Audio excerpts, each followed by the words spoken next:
All right, so we are here tonight for a very special, monumentous occasion. It is officially, give or take a few weeks, about the 13-month anniversary of Dick and Nips, and about the year anniversary of the Brother Fucks. Oh, we've already started this one off with some ridiculousness. Well, I figured since we're here to talk about Dragon Con 2025, it's only right that we talk about some traditions that have started there. And one of those traditions that I'm sure will be Dragon Con wide in just a couple years is the initiation of the Brother Fucks, which is of course the followers of the Dick and Nips. Mm-hmm. All right. All of this originated with Deadpool and Wolverine, taking us way back there. This is how long ago it was. Deadpool and Wolverine was the last audio-only episode of the podcast. Shit, was it? It was. Damn. Wow. Yep, that was the last audio-only episode of the podcast. I picked a hell of a podcast to just not start video with, huh? and then we transitioned to video, but during that video or during that review of Deadpool and Wolverine, we got to the spoiler-filled section, of course, in which we spoke about all of the wild, wacky shenanigans going on, and one of those wild and wacky shenanigans was that of Peter, the side character to Deadpool, and his a kink, for lack of a better word. He has the thing where like his dick has a piercing with a chain and is tethered to his nipples, and it was actually the homie Kevin who shorthanded it to his dick and nips, and because we are so mature and such well-rounded podcasters, We are. And adults. we simply could not let it go. So. If the podcast was 2 hours long and Kevin said it at the minute and 20 or the hour and 20 minute mark, then the remaining 40 minutes was simply Dick and Nips jokes.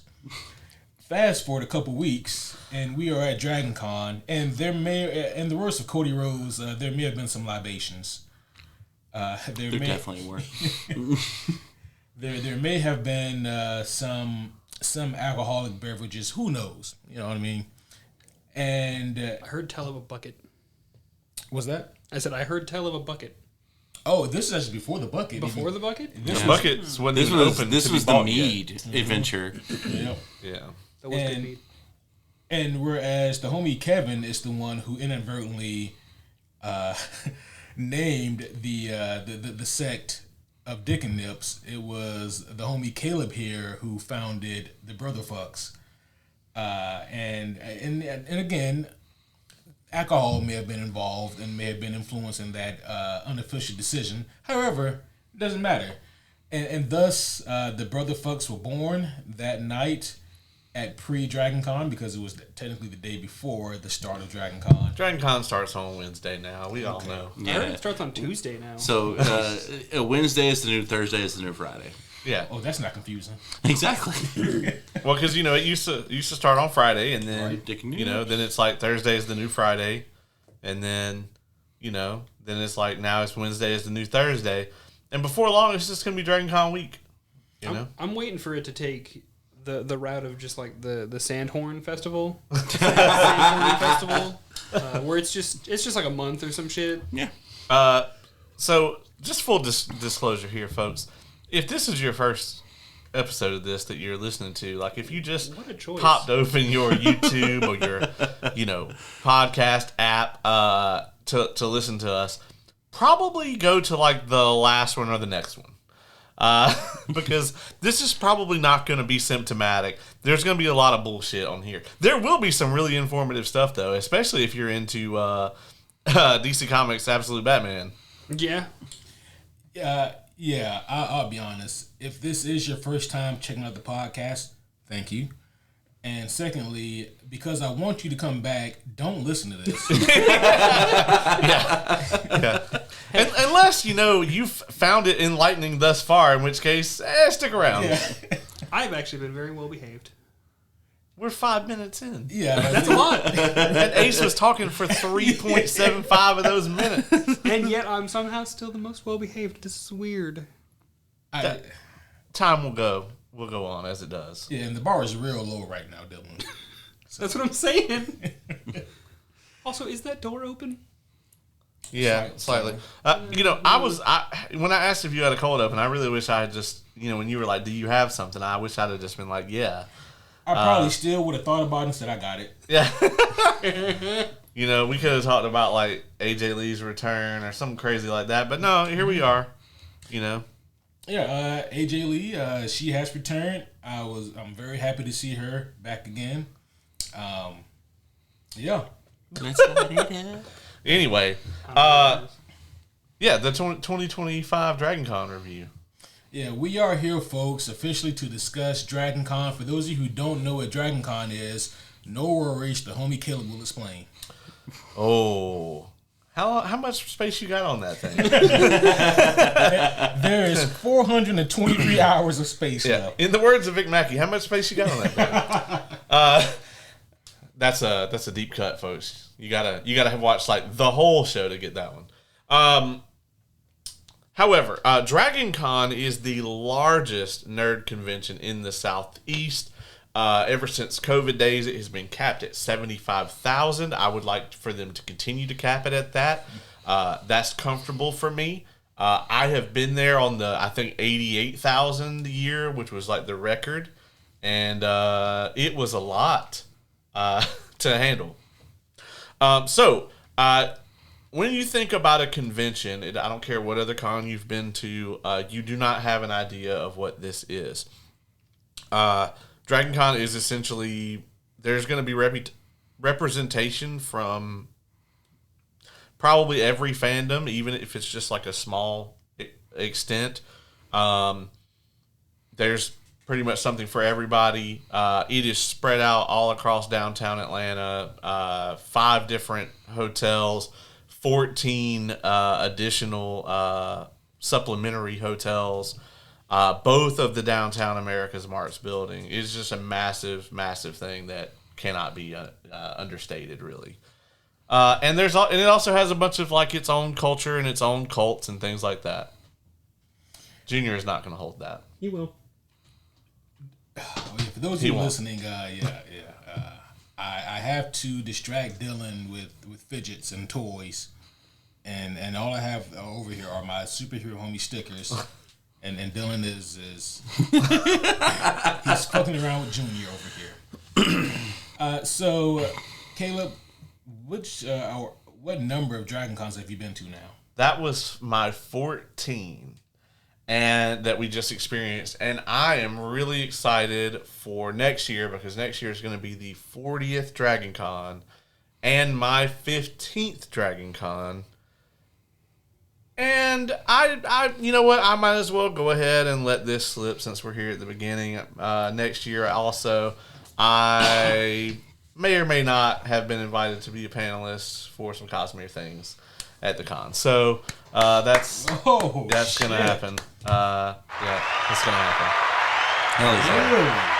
Yeah, it's not like a sure thing yet. I haven't got like the paperwork, but I've been in contact with the people who make those decisions. I was actually unaware you hadn't told everybody yet. Okay.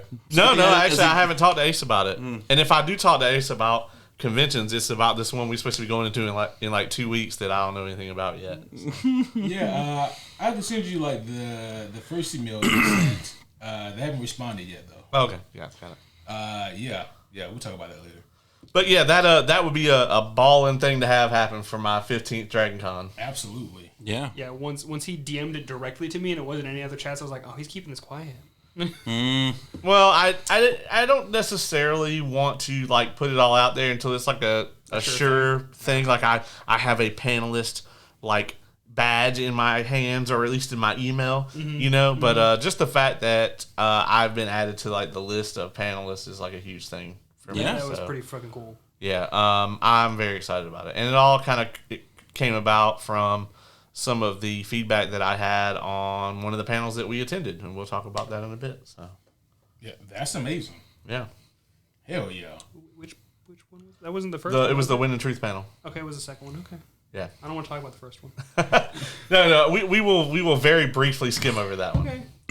I don't want to talk about that shit. I'll just make the noise again. Yeah.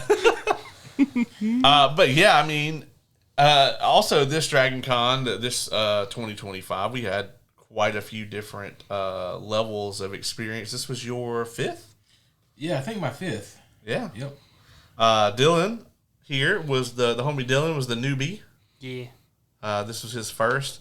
And the homie Oz here, this was your 2nd Dragon Con. Yes, sir. The sophomore Dragon Con. Yes, sir. Like, I was telling you this the other day, but like, I actually started kind of knowing where stuff was this time.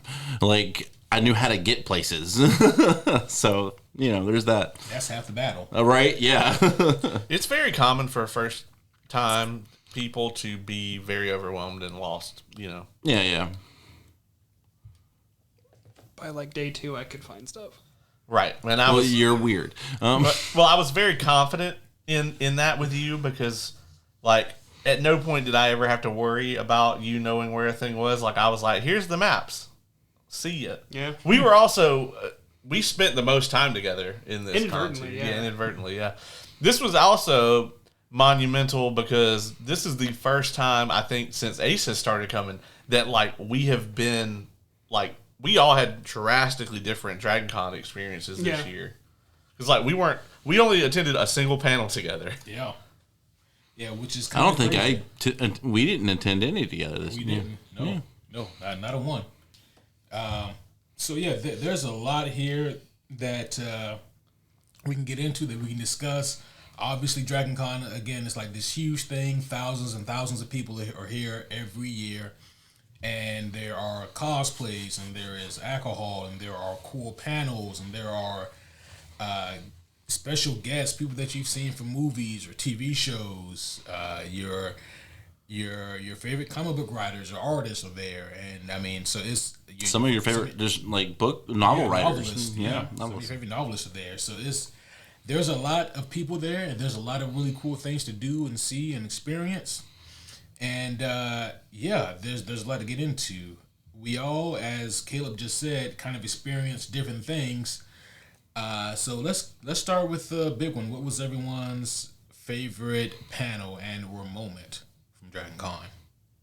Well, then I'll just go right out. My favorite moment was doing the Cosmere photo shoot. Caleb, myself, Caleb, and Kay, and Kevin and Brendan all did Cosmere stuff. Actually, Mistborn, to be specific. We had 5 homies. Can I add one thing? Sure. Props to the homie Brendan for that fit, though. Oh, dude! Yes. Like honestly, he showed up. So we'll have to figure out some way to put like a picture of him in his Breeze outfit from Mistborn Era 1. But like he fucking killed it. But like it was just so really cool, like to see. You want me to put Brendan's mug on the? Yeah. Make it the thumbnail of the episode. I won't do a thumbnail, but all right, I'll do it here. Brendan's always complaining about not being on the episode. It's boom, right there, He's right on the there. episode he's not even in. No, but like it was just really cool to because I'm now I'm in Rhythm of War, and so like I've read a good bit.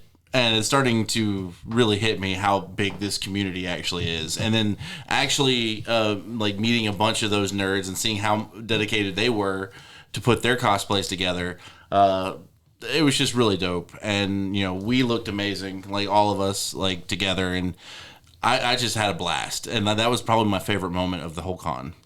The Vasher that we saw there was one of the most incredible cosplays I've ever seen. Not just from a Cosmere perspective, but period, right? Like, yeah, because like he had the dedication to get it accurate and also made his fucking sword smoke. And it was a real forged weapon. Like this was a steel, like custom forged sword that was made out to be Nightblood. I don't think that's a spoiler. And it was just. It was next level. The entire cosplay was perfect. It's one of the most impressive cosplays I've ever seen.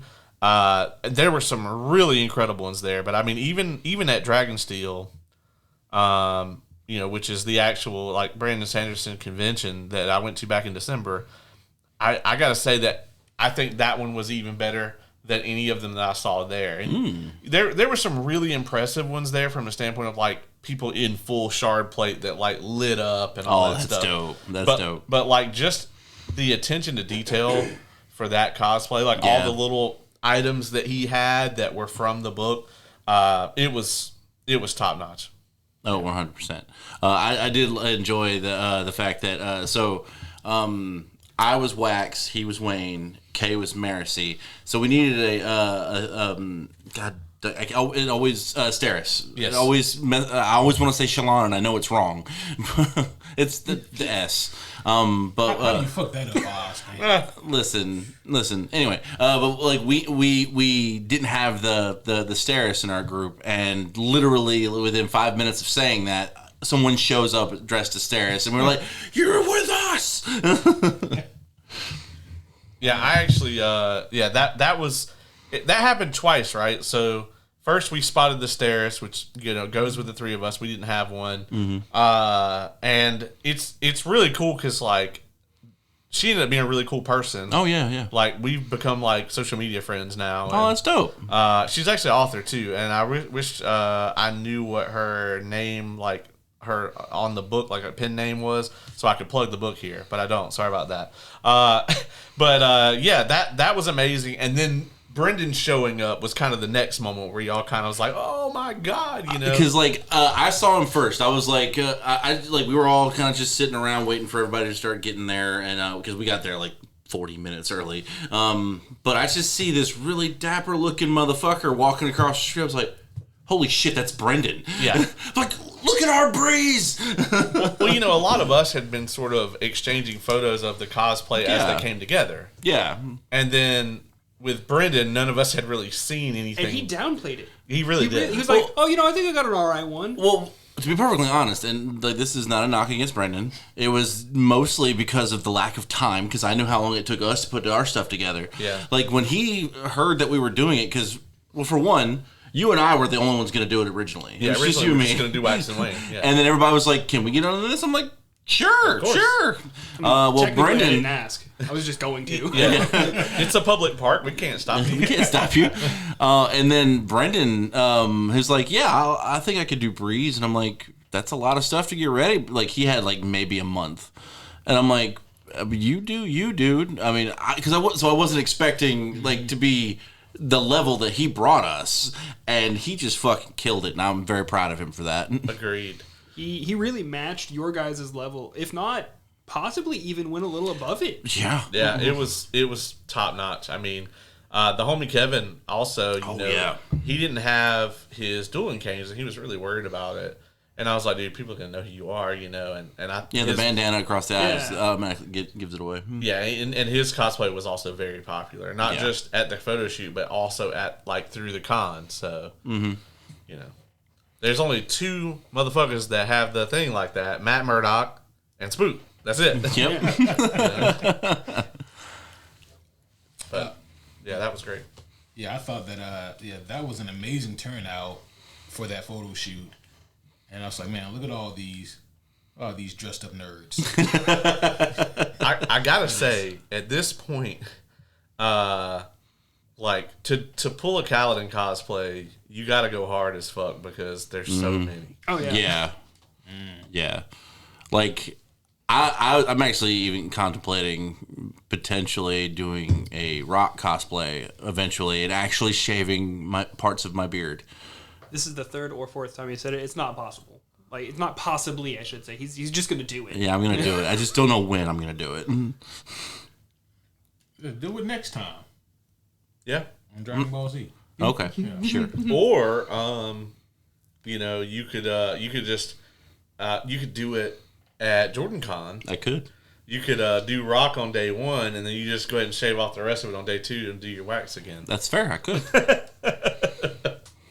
Yeah, because I'm not leaving the mutton chops. I can't keep that. I'm gonna say, this character has the full mutton chops. Yeah. I will say, we have to have a picture of it at least.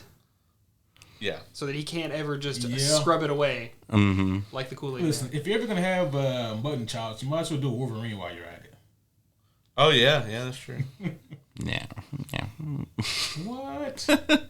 What? I still want to see you as Ham. I think you would make a great ham, actually. I like ham. It's a little salty though, so you have to. You gotta do a different type. Different type. That's true. Yeah, I mean, you could get maple cured. that's true. Yeah, that's right. The full tilt mutton chops. Oh yeah, Yeah. yeah. And then just because I'm here, I have to show you the one. This is like actually the official like art of Oh, him yeah. or whatever, right? But then I have to show you this other one where he fucking looks just like Triple H. Oh, that's Jesus. Bonkers. Yeah. yeah. Yeah. That's for certain. Or for Triple H. Yeah, that's definitely Triple H. 100%. Yeah, definitely a little bit of artist interpretation going on there. Yeah.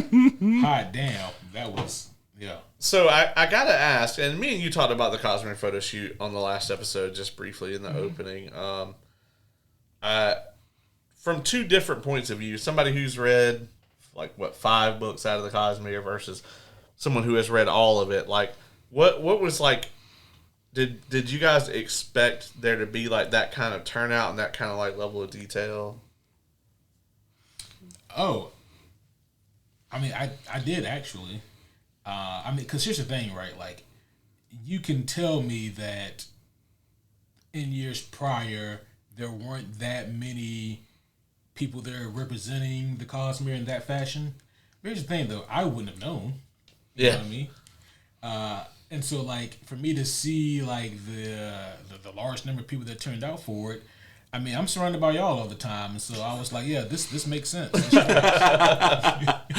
Like, honestly, I feel like the Cosmere fandom is like growing exponentially It's exploding. by the day.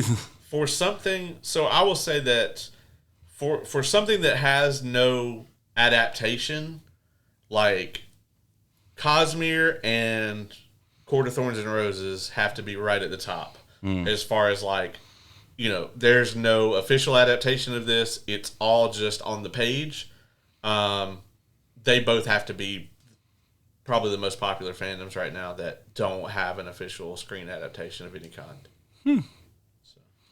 That sounds accurate to me. I don't know what that other thing was, but Cosmere for sure. It's fairy smut. I've heard of it, but unfortunately, the person that I know of that has read it, I don't really trust their book stuff. Yeah. And it's not anybody you guys know. Oh, well, you know a lot of people that have read them. But, yeah, it's Sarah J. Maas. And I don't mind her writing. It's also not really smut. It's just kind of like, you know, it's just fantasy, but they don't fade to black as quickly. You know? I get it. There's some Mass Effect cutscene. Oh, I almost accidentally spoiled the thing. No. Yeah, I mean, honestly, you know, there is a certain Cosmere scene where, you know, we thought they were going to fade to black, and then we turned the page and we're like, oh, We're still here. oh, we're still here. Okay, well, surely on the next. Oh, okay. All right. Well, we're doing this. Wow, So- from Sanderson, huh? Yeah. Now, there- don't get too excited. It was real racy for that. It was tame overall. Like, you know, it wasn't like George R.R. Martin, where it's like, you know, and Hodor came out with his giant 18-inch dick swinging, you know. But for it to come from Sanderson, you were just like, Yeah, what is is this this? filthy smut I am reading? Yeah, clutching the pearls.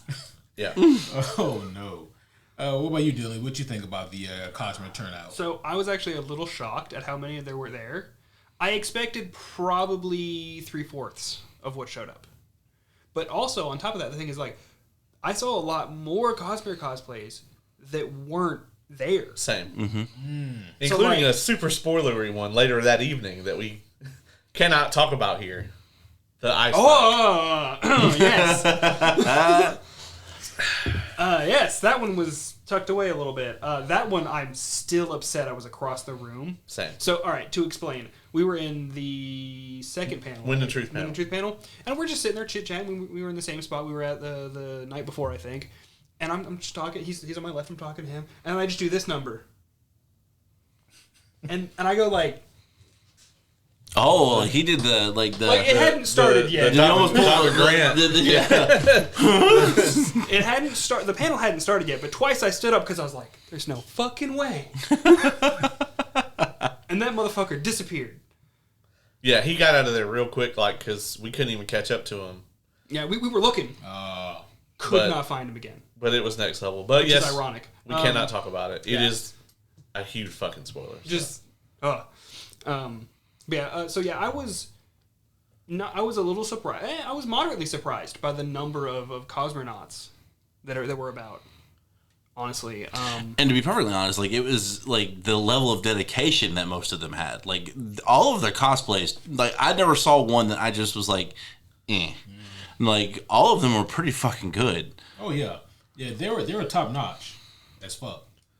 There was 2 other Waynes there, and we all hit it off immediately. I think other than a baby, I was the only wax. No, the baby's dad was a wax. But he had a hat on. Wax, he has a hat Wax at the start. owns a hat. Wayne stole it. Yeah, Wayne stole the hat. But Wax has He a hat. had a hat. Had a hat. I think he technically does buy another hat. Yeah, he does buy another hat, and it's fine. The baby was a different character that we can't talk about. Oh. Yep. Fair enough. Also a spoiler, because the other day I was actually in the room with him, and I was like, yeah, and everybody's looking at little... Anyway, bye-bye. Yeah, I forgot. Whenever you dropped the name in the Cosmere chat, I was like, wait, who's it? So what was he talking about? Oh, yeah. So... Are you as lost as I am? Because I am, yeah. Yeah, anyway. I think I've read the Cosmere more than everyone here. Yeah, more than Brandon Sanderson, in fact. I have to course correct him sometimes.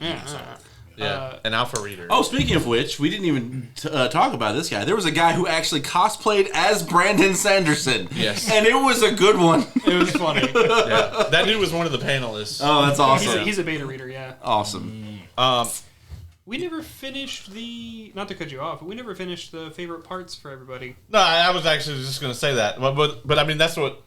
Yeah, His Cosmere photo shoot was his, so we kind of lingered on that. But Yeah. Do you want to go next? It was going on the line. Oh, we're going down the line? Fuck. Okay. But I'm going to have another Cosmere thing. I thought you already had said another Cosmere.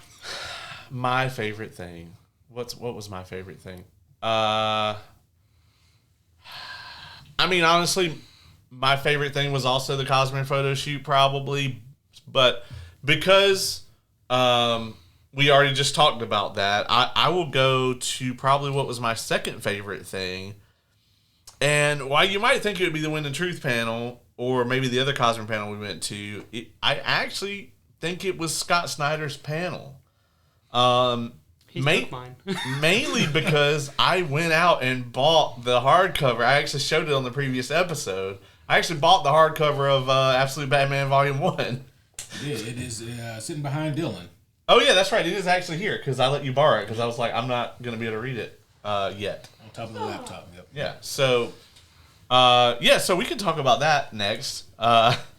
We attended Scott Snyder's panel, which was called Absolute Scott Snyder, because of course it was. Now, if you're not familiar with him, his probably most famous work he's done is Court of Owls, right? Yeah, I would say so. He is probably the only modern creator that created a new huge piece of the Batman mythos that stuck. Court of Owls is just as much a part of Batman now as the Joker or the Riddler or any of that. You know, it is just fucking canon now, to the point where there's different versions of it and everything, just like everybody else. To help that point, I know base level stuff about Batman. I didn't realize it was new. Yeah. Yeah. I mean, that just speaks to it, right? Yeah. Because when we were talking about, he created Court of Owls, it's he looks young. Yeah. You could totally see Court of Owls being from the 50s or 60s or some shit. It just matches so well. Yeah. Yeah. And, that was 2010. Yeah, it's not that old at all. Yeah. But, he also, if you're into the current stuff, he is writing, or the main writer on Absolute Batman, which is selling like fucking hotcakes. There it is. Dylan has it. There it is. And we're gonna review this pretty soon. Absolutely. God, every time I look at him, he's so jacked. This is the first time in my entire life that I have been inspired to read like current, as they are coming out, comic books. Same. It's never happened. And so, yeah, I got to give props to Scott Snyder on that, because the way he talked about Batman in that panel, like, my brain was just kind of exploding the whole time, because it was just the way that he talked about his writing process and the way he talked about the character. I've been a fan of Batman for a long time. Not as long as you have, but I would say that I have been a big fan of Batman pretty much my entire life. From the animated series, Batman Forever was like the first one as a kid that I really like latched onto. I even liked Batman and Robin when I was a child. I don't now. Cardinal sin. But we were talking about this actually. There's a theory that in the Flash movie, the Flash resets the DC universe, and like at the end we end up getting the new James Gunn DCU, but he sends all the DCEU characters to the Batman and Robin universe, which is why George Clooney is there. And I was like, that tracks for some Barry Allen shit. And I said, if that's the case, then Ben Affleck's Batman killed everybody there. Oh yeah. The movie is only going to be like 2 minutes long. He becomes Owlman. Like, straight up. Yeah. But I really loved his take on Batman. He made me think about Batman in ways that I had not previously. Where, he writes Batman from a standpoint of like, Batman is about facing your fears and overcoming like your fears. And he talks about how like his fear of writing, like being saddled with one of the most popular comic book characters ever created, and being a relatively young person and having to like write into that mythos, and how he derived Court of Owls from his own fear, was just such a cool thing to me. And I'm ashamed that I missed this. Like, it was great. Yeah. I think wasn't I trying to rush to get to a Baldur's Gate 3 panel? Yeah, that was when the Baldur's Gate meltdown was happening. Did you get into that one? No. No, that was when the fucking Weston Well, that's right, because Crisis I was like, oh, fuck this panel, and I left. Yeah, there was a huge like ordeal, which we will talk about in a little bit. Yeah. In depth. But yeah, like Scott talked about that. He also dropped a shit ton of spoilers. So many. So when he dropped the first spoiler, and in just a minute I'm going to give a spoiler warning, and then we're going to talk about them. Yeah. But in the first time he dropped a fucking spoiler, I was like, "Yep, okay, gonna remember that for the podcast." And by the way, Scott, if by some way you're listening to this, there are podcasters in the room, dog. We don't have no NDA. So Even if one of us signs it, that's just one of us. that's just one of us, Yeah. and neither of us have. Yeah. So there was that. Then he dropped the second spoiler, and I'm like, okay, well, I won't forget that one either. And then about the third one, he's just like, why are you not writing this down? And I'm like, yeah. Because like I'm sitting there, because I don't. I'll be honest. The one downside of Dragon Con is, for me specifically, is that it isn't very focused to anime, which is perfectly fine. There's getting more of it. It's just there's not a lot of panels about that. So and I'm sure they're there. I just didn't see them. But I'm sitting there. I'm like, all right, well, I'll just hang out with some friends. It's like, oh, I like Batman. He's like, yeah, it's the Absolute. I was like, oh, I've heard of that one. I'll sit at that. So I'm just chilling, bebopping. And the first spoiler goes, oh, wow, okay, all right. And I see you're in front of me and you're next to me, and I'm like, oh yeah, they reacted to that. That's kind of cool. All right. Second one drops. I was like, I feel like that's a lot, but they're still acting normal. It's fine. The third one goes, and I literally, I'm like, I'm really surprised you're not writing down. He's like, I'm grabbing my phone right now. Yeah. Yeah, I don't know how. I mean, Scott Snyder, like at this point, I imagine he did a lot of panels after Court of Owls, because that really put him on the map. But I'm surprised he doesn't have like A handler? a handler that follows him. I think Like he's a Mark supposed to. Ruffalo level. Yeah. Well, this one started and he was just like, yeah, there's supposed to be like a moderator, but they're not here. It was something else, man. Yeah. And he was just he didn't. Yeah, I mean he needs media training. Like he needs a team, at least a handler, bare minimum. I guess they're just like, we don't care about these comic book writers, whatever. They're like, we got to chase James Gunn around and make sure he don't say no bullshit. So we don't have time for this. But he just dropped a lot. So I guess we're going to get into it here. So, hey, if you care about spoilers for Absolute Batman, just, skip forward like 6 minutes or so. And over the next, 4 Let's face issues it, this is gonna be the next 7 hour. issues. yeah, actually, you might want to skip forward probably longer than that. Maybe like 15. But so the first thing he spoiled is that in an upcoming issue, Batman is going to fight all the Robins. Yeah, that was actually set for DC KO. Yeah. Which That's is not for Absolute, yeah. Yeah, which is like an upcoming event book. And, so the whole thing about that is like the dark side, like his Omega energy. There's something going on with that because he's true form dark side, I believe, is like the true cultivator of the absolute universe. And so, so the whole idea here is that they're going to have to usurp that power in order to defeat Darkseid. But there's a tournament that has to take place to determine who would be the one to get that power. And within this tournament, this was the first time I heard of it. So, I mean, we have to assume that this was a straight up spoiler that Scott has not publicly said this until Dragon Con. But apparently, Bruce Wayne from the main DC comic book universe will be fighting basically other universal variants of the Robins, but in those universes, those Robins are Batman. So there would be a Dick Grayson Batman, a Jason Todd Batman, Tim Drake, even Damian, all as... Yeah, that's pretty dope. Yeah. And, so seeing how those fights play out, he says, is going to be pretty interesting. So, that was pretty big. Yeah. That was a big deal. Speaking of the Robins, he did confirm also for Absolute that there will be 4 Robins that will be featured in Absolute that they have planned for so far. And that he dropped Stephanie, Dick, Tim, and Jason as those 4. And there was, I won't say an uproar from the crowd because he's a little shit, but he confirmed, of course, there's no Damian because Bruce has never met Talia, so there can't be a Damian. Yeah, that'd be... I think the crowd was just like, oh. And that just made me want to read it even more. And of course, Brendan had to bring up the stupid haircut. Of course, yes, because he can't not. Oh, also for DCKO, this is another thing for not Absolute. There's apparently going to be a 200-foot tall kaiju Joker that eats people. That's right. Yeah.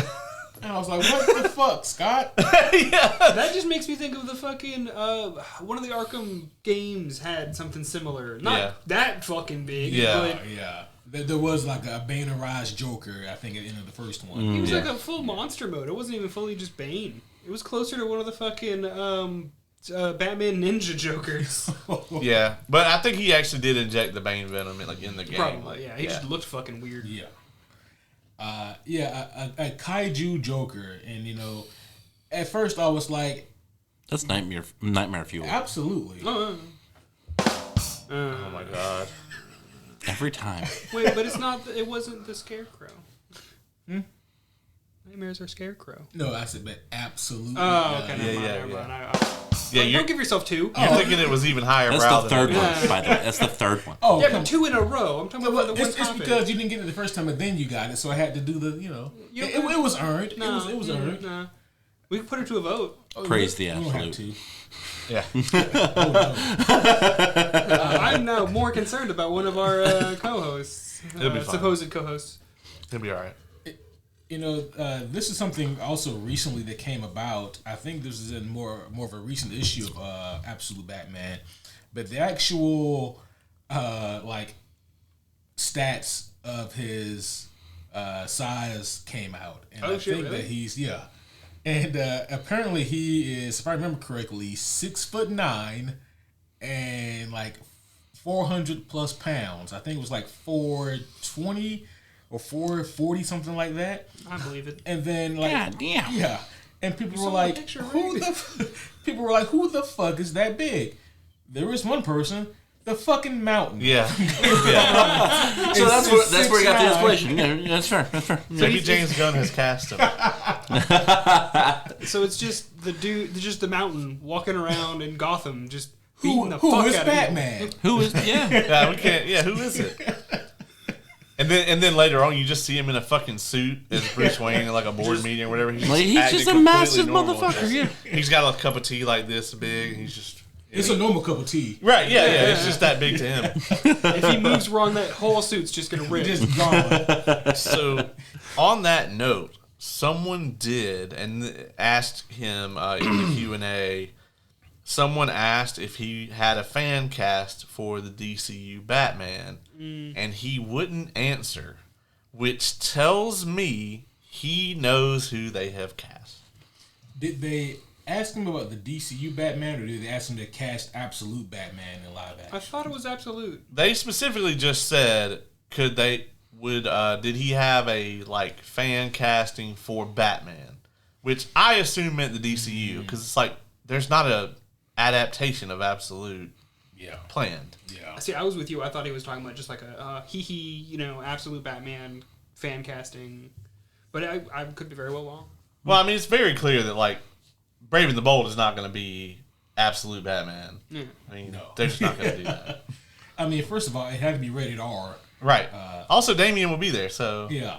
How does that work? yeah. This is a younger Bruce Wayne than we're typically accustomed to. Like in most modern renditions, the youngest that he ever is when he starts Batmaning is 25, but in most cases, like he's 30 when he's fully Batmaning. But I think here he's maybe a little bit younger in Absolute. He also spoke about like his ideas for changing the origin, or for the iconic scene of Thomas and Martha in Park Row when they get pew-pewed. Really enjoyed this. Pew-pewed. Yeah, I did too. Because I never really thought about it. I just thought, artistic license, whatever, wanted to change it. But he spoke about how back in the 40s, like kind of the thing that people would fear would be getting mugged in an alley. Like that is a very, that's the fear of his time, But speaking of it in modern days, he was like, well, what are children afraid of that could possibly happen to them? He was like, well, public shootings, things like school shootings and, things of that nature. That's what would scare them. I mean, because it is a very scary, and damn, hate to be morbid, but even during Dragon Con, there was another school shooting. Yeah. Really? Fucking hell. Yeah. So, I mean, yeah. And so it was very, it was a very interesting take that I didn't even think about. And so that is why the origin is changed in the Absolute version. And also I guess minor spoilers for Absolute, but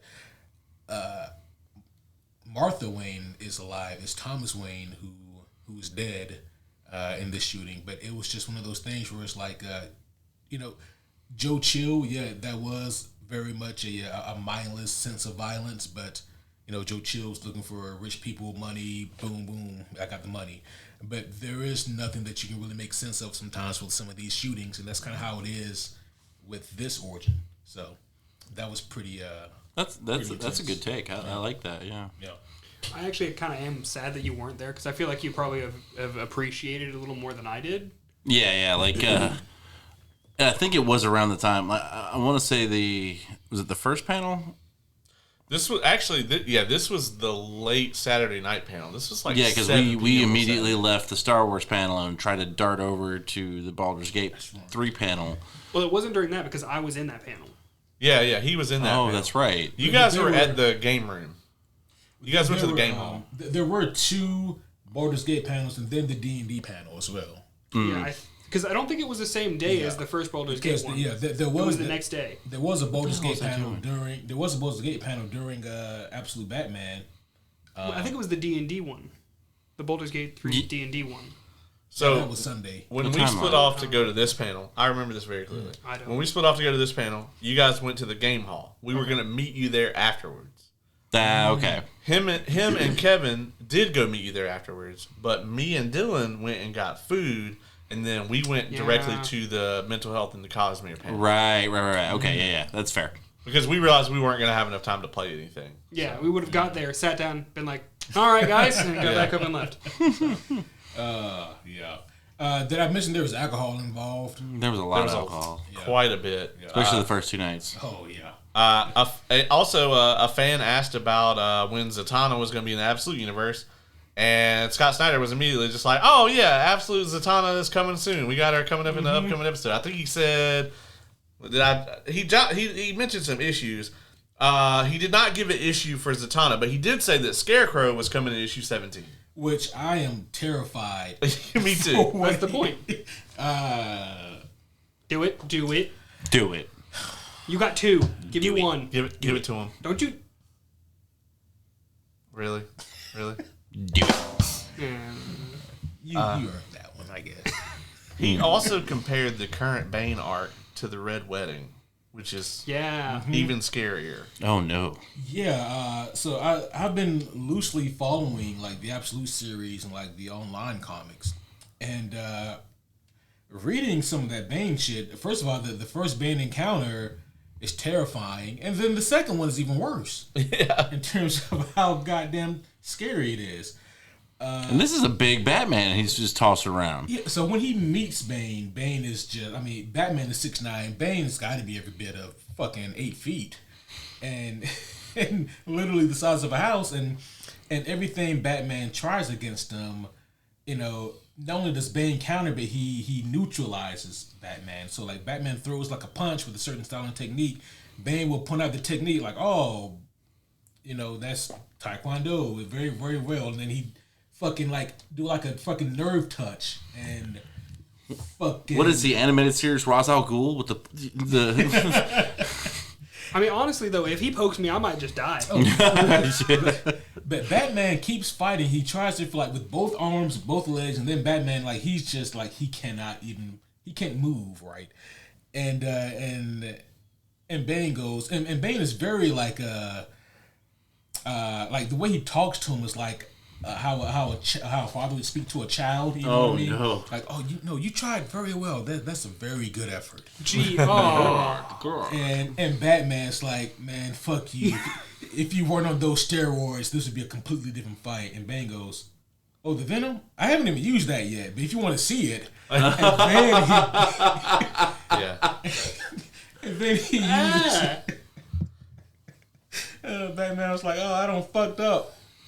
Because, one of the things that he talked about, too, in the way that they have Absolute planned out, and, like, they have, I think he said 3 years worth. I thought he said 4.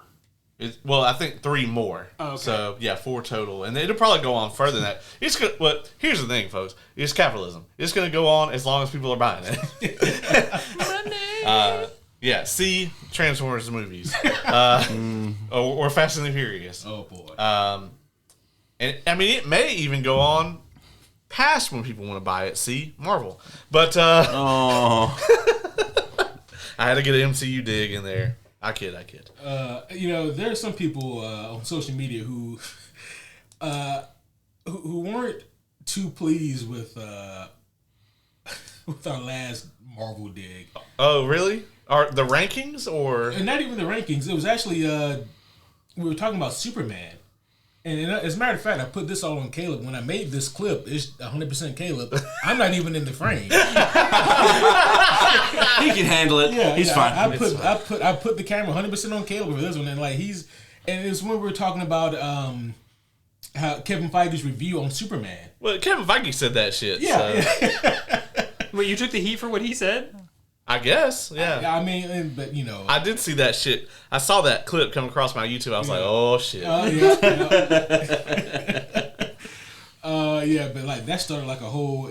It got traction, which it is what it is. But I think like the real flame was started on TikTok, and I just checked out of the conversation. I don't have the bandwidth to deal with this. There was Marvel is just because DC had one good movie doesn't mean Marvel and then people are like, well, Superman wasn't even that good of a movie. Superman was a great movie. You guys don't know the comics. And it was just man, I'm backing out of this. Homies, that was Caleb who did that. I just posted the clip. I mean, here's the thing. If you watch my review for Thunderbolts or Fantastic Four, I gave those incredible glowing reviews as well. So I really liked those movies also. Very much enjoyed them. No, stand on your shit. Fuck Marvel. long live James Gunn and whatever other shit y'all want to accuse us of saying. I stand by it. I don't know. But to be fair, Kevin Feige said all of that shit. We were talking about Kevin Feige's review of Superman, which, I mean, he thought it was a great movie, and I just said, hey, maybe he will stop treating his audience like they're fucking idiots after seeing this movie and how much people liked it. As a casual, I would also like movies to stop re-explaining the same fucking thing 12 million times. Yeah, because I like know what it is. Nobody fucking knew who Mr. Terrific was going into that movie. No. He just fucking shows up and he's like, "I'm goddamn Mr. Terrific," like, and you can roll with the shit, or you can be confused for 2 hours. It's up to you. Like, I think I had heard the name Mr. Terrific one time before that, and I saw him and I was like, dude's got a T on his face. He's got a T on his and face. given your gratuitous anime experience, you were just like, okay, Yeah. you know? I feel targeted, but you're not wrong. I was like, all right, he's got a T on his face. Whatever. Yeah. It's like, you know, the fucking Netflix One Piece where like a motherfucker just walks up and they have like a goldfish on their head or some shit, and you're just like, all right. I don't think that happens in that one. All right. Or It happens in the anime. I don't bunny think it happens in ears that. or whatever, you know, whatever it is. That Just also roll happens. with it. Just roll with it. Yeah. But that was another thing that Scott Snyder talked about, though, was how for Absolute Universe, he wanted to like flip the kind of dichotomy with Batman and Joker, where in, you know, traditionally, like Batman represents order and the Joker represents chaos, whereas here it is flipped. Like Bruce Wayne doesn't come from a super rich family. He doesn't have money and resources and all that. Now the Joker has all of those things. Batman is the, I'm going to throw a wrench in this operation that you have. So, like, you know, Joker is kind of the more like, you know, figure of order, where it's like this, the crime and stuff is like, that's how it is. And then Batman is he is acting as an agent of chaos to disrupt that. That's kind of cool. I like that. Yeah, it was really cool to see that flip. Yeah, I really dug it. I can't believe that took 60 fucking years or whatever, but, you know. Yeah, actually, that's 80. Oh, yeah, that's right. fucking Yeah. hell. Yeah, I sometimes forget just how lengthy. All the way That back to is. Detective Comics. But, you know, at 52 minutes, we're now on to what was your favorite thing? I I mean, be a mean, long one. well, mine was also. I'm at the Scott Snyder's. podcast. Oh, yeah. But my number 2 was probably Christopher Judge, his God of War panel. I am sad I missed that. It was quite excellent. Boy. I got to shake his hand.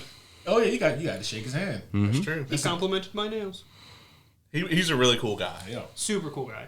he's a really big dude. Also, from that handshake, which was very not a like aggressive handshake at all, I know he could fold me and there's nothing I could do.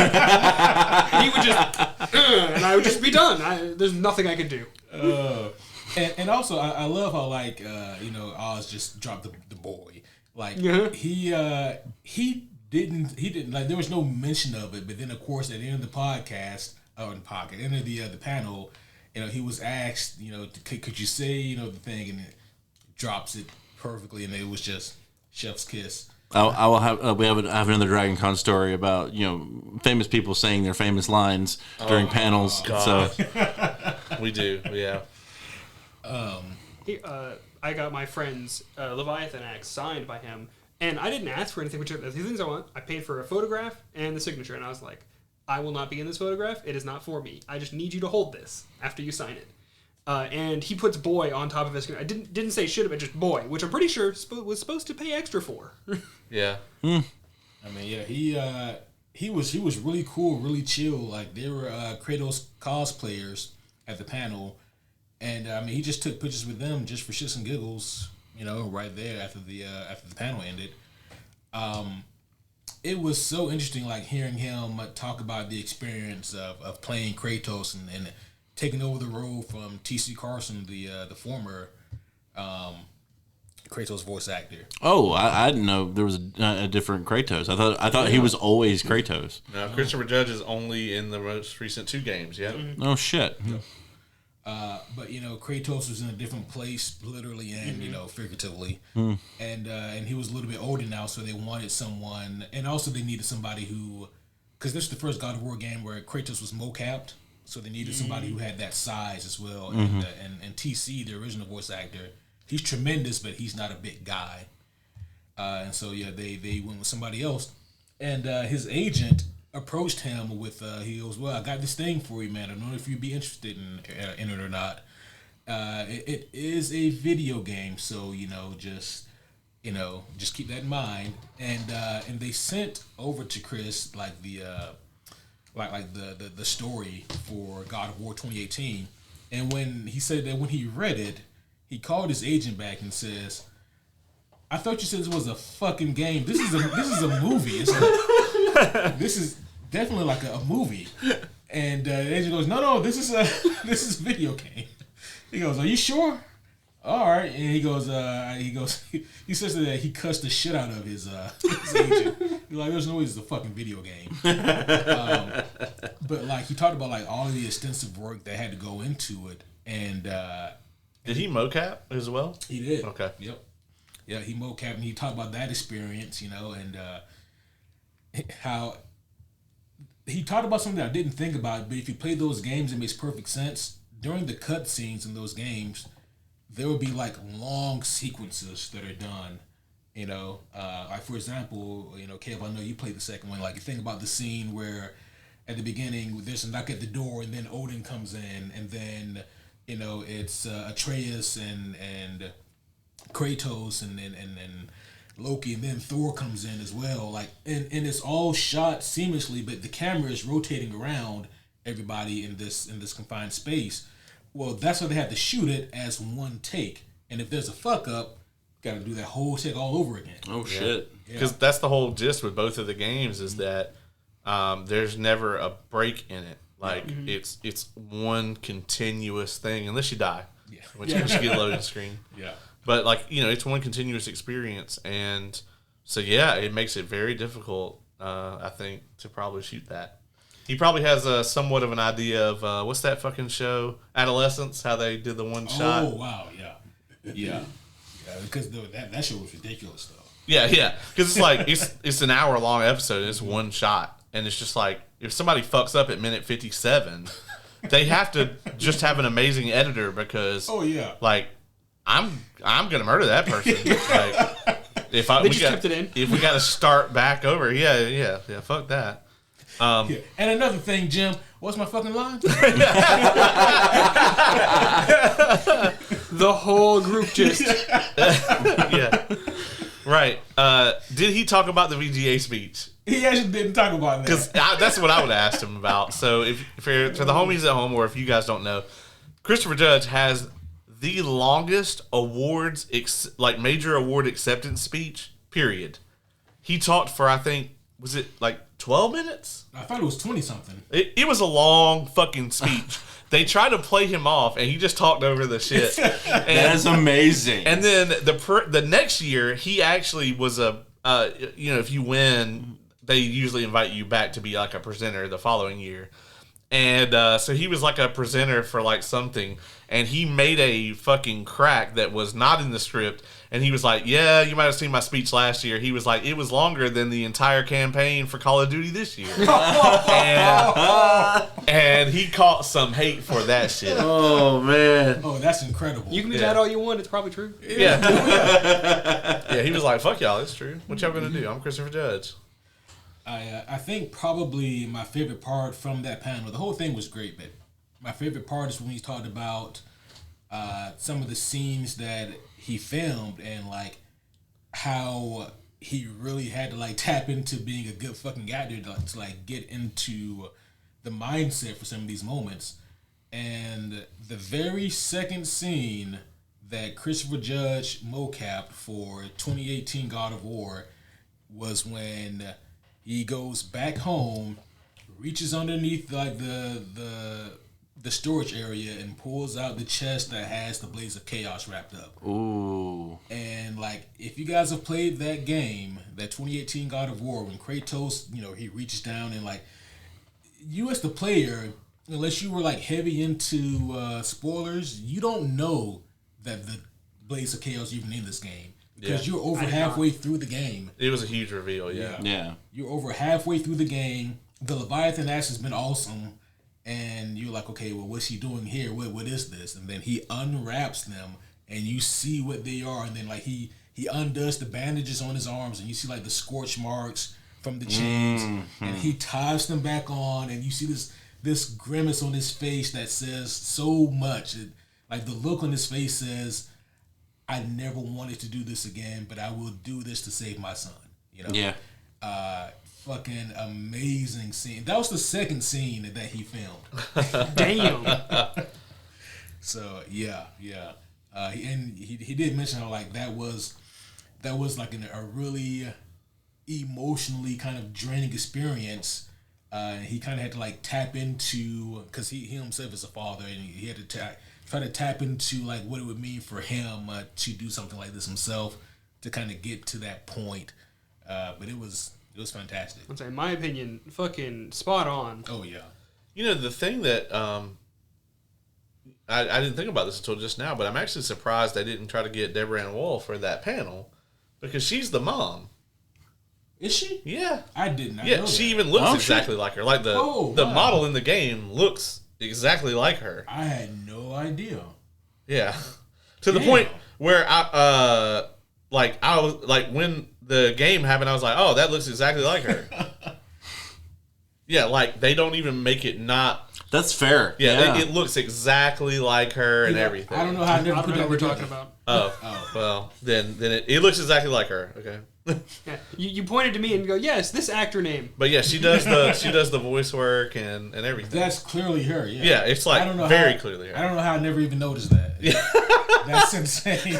It's like it looks and sounds exactly like it's her. the Clark Kent glasses. That's It's the hypno glasses. So when you look at him, you don't know who he is. Dylan, do you have a pair of those yet? Hypno glasses? No. Oh. What about you, Ace? Do you have a pair? I do, but you never notice, and that's the point. That's 4. What? No, that's the one. No, dog. Get the fuck out of here. Anyway, Dylan, what was your favorite thing about Dragon Con? Fuck. Oh, I didn't. You did that at Dragon Con? I mean, not. people do. Did not do that. mean, Calm down. It's all common. In fact, you know what? Because so many of mine were taken, I think one of my favorite parts is a line that you actually said, and that was that I have an aura of like safe for work or something. Oh my god, yeah. He has an asexual aura because I kept getting told over and over. It's like, all right, Dylan, this is going to be like a pretty adult themed convention. I was like, all right, that's fine. at night. Yeah, at night specifically. And I was told that. I was like, all right, yeah. And we went and drank and stuff, and it was really fun. But I was like, I think at the like Saturday, I was like, man, like I know it's not supposed to be like out in the open, but I really have not seen a lot of like super adult themed stuff other than people drinking. So I like walked around just to see if I saw nothing.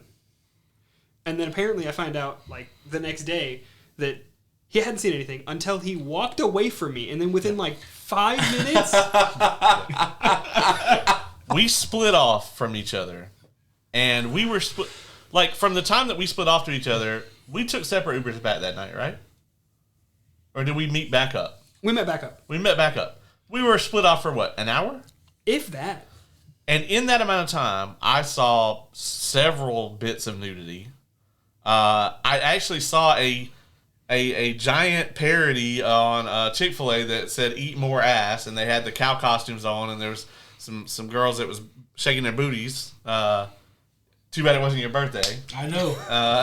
It was close. It was close, yeah. You just told him it was. But yeah, I mean, it was just like you walked away from me, and immediately I just stumbled into R-rated Dragon Con. Now, to be fair, one of the places that I went after we split off was a place that in the app seemed like it was going to be chill, but then when I went into the room, I was like, oh, no, this is, Yeah. This is the sex room. Yeah. There was not anybody in there fucking, but like, I think it was like this is where you hook up if that's what your plan is. There is a Dragon Con polyamory group that I am in, and like I'm sure that was probably part of that. I wouldn't be surprised. Maybe next year they'll host a Peacemaker themed orgy. It's like the first person to show up dressed as Peacemaker can stay that way, but everybody else. Well, they have to call it, do you want to taste it? Which I am so mad about season 2. Man. Like, Caleb told me about it. I was like, that's not cool. Then I watched it, and I'm like, no! They changed It's the just song. so wrong. Okay, yeah. It's so wrong. And it's like my only real complaint, you know? Yeah, like, so far, I've enjoyed the hell out of it. I've watched all 3 episodes. It's good. Yeah. Episode 4 review coming up in a couple days. 2 things. One about that, anime changes the intro so much, and you love each one after a while. So, like, it's whatever. Not this one. Not this one. Yeah, it's not going to bug me, is what I'm saying. Yeah, it's just, this one's really iconic. And I agree. So are a lot of the ones that I really like. You get over it. You're fine. Oh. The other thing is, like, for clarity, I also did not go into any of the rooms that were likely or not likely to be more adult. I was just walking around like, surely I'll end up seeing something. I think Just to see if it happened. It did not. the most I saw out and about was just lots of booty cheeks. Like an exorbitant amount of booty cheeks. I didn't do see a lot believe we encountered the bunny night. Yeah. The tail end of the bunny night. Like, we did see that. Yeah, Thursday night in the game hall, that's when the homie Lauren got her first kind of eye-opening. Cause, That's like, true, when yeah. we sat down at the table, there was a chick, and she was a very tall lady. And her dress was very short. And yeah, she was very tall, and that dress was very short, and them cheeks was out. And about. Yeah. I actually saw one cosplayer, and they had on a G-string, and the G-string was thicker than the costume they had on. And I was like, why even bother with this? Oh, yeah. So yeah, Dylan's favorite part was not seeing no ass. It was more like just hanging out with friends. Yeah, because that booty was right behind you, the one that we were just talking about. Yeah, didn't see it. Yeah, it was literally directly behind you. And Lauren I'm was sure like, if I turned around, it would have just... Yeah, it would have just vanished. Yeah. maybe. That would have been weird. Like, all of her or her booty would just... Just the booty. or like the skirt just like had like a pin and it has an extra flap and it would have just fell I out. don't know. you know? I'm not like- the cause of this. It just apparently happens around me. Or like a giant superhero homies logo just comes up right behind him. Floating. Yeah. Like a tumbleweed in the wind. Oh, was that the night that we got fucked up? Yeah. Yeah. Thursday night was something. I went real hard. I want to say most of us did. Yeah. Yeah. Yeah, I went real hard to the point where like I barely drank for the rest of the con. Like you know that you front loaded your Dragon Con when you already done got super fucked up, And it's not Saturday. and it wasn't even Friday yet.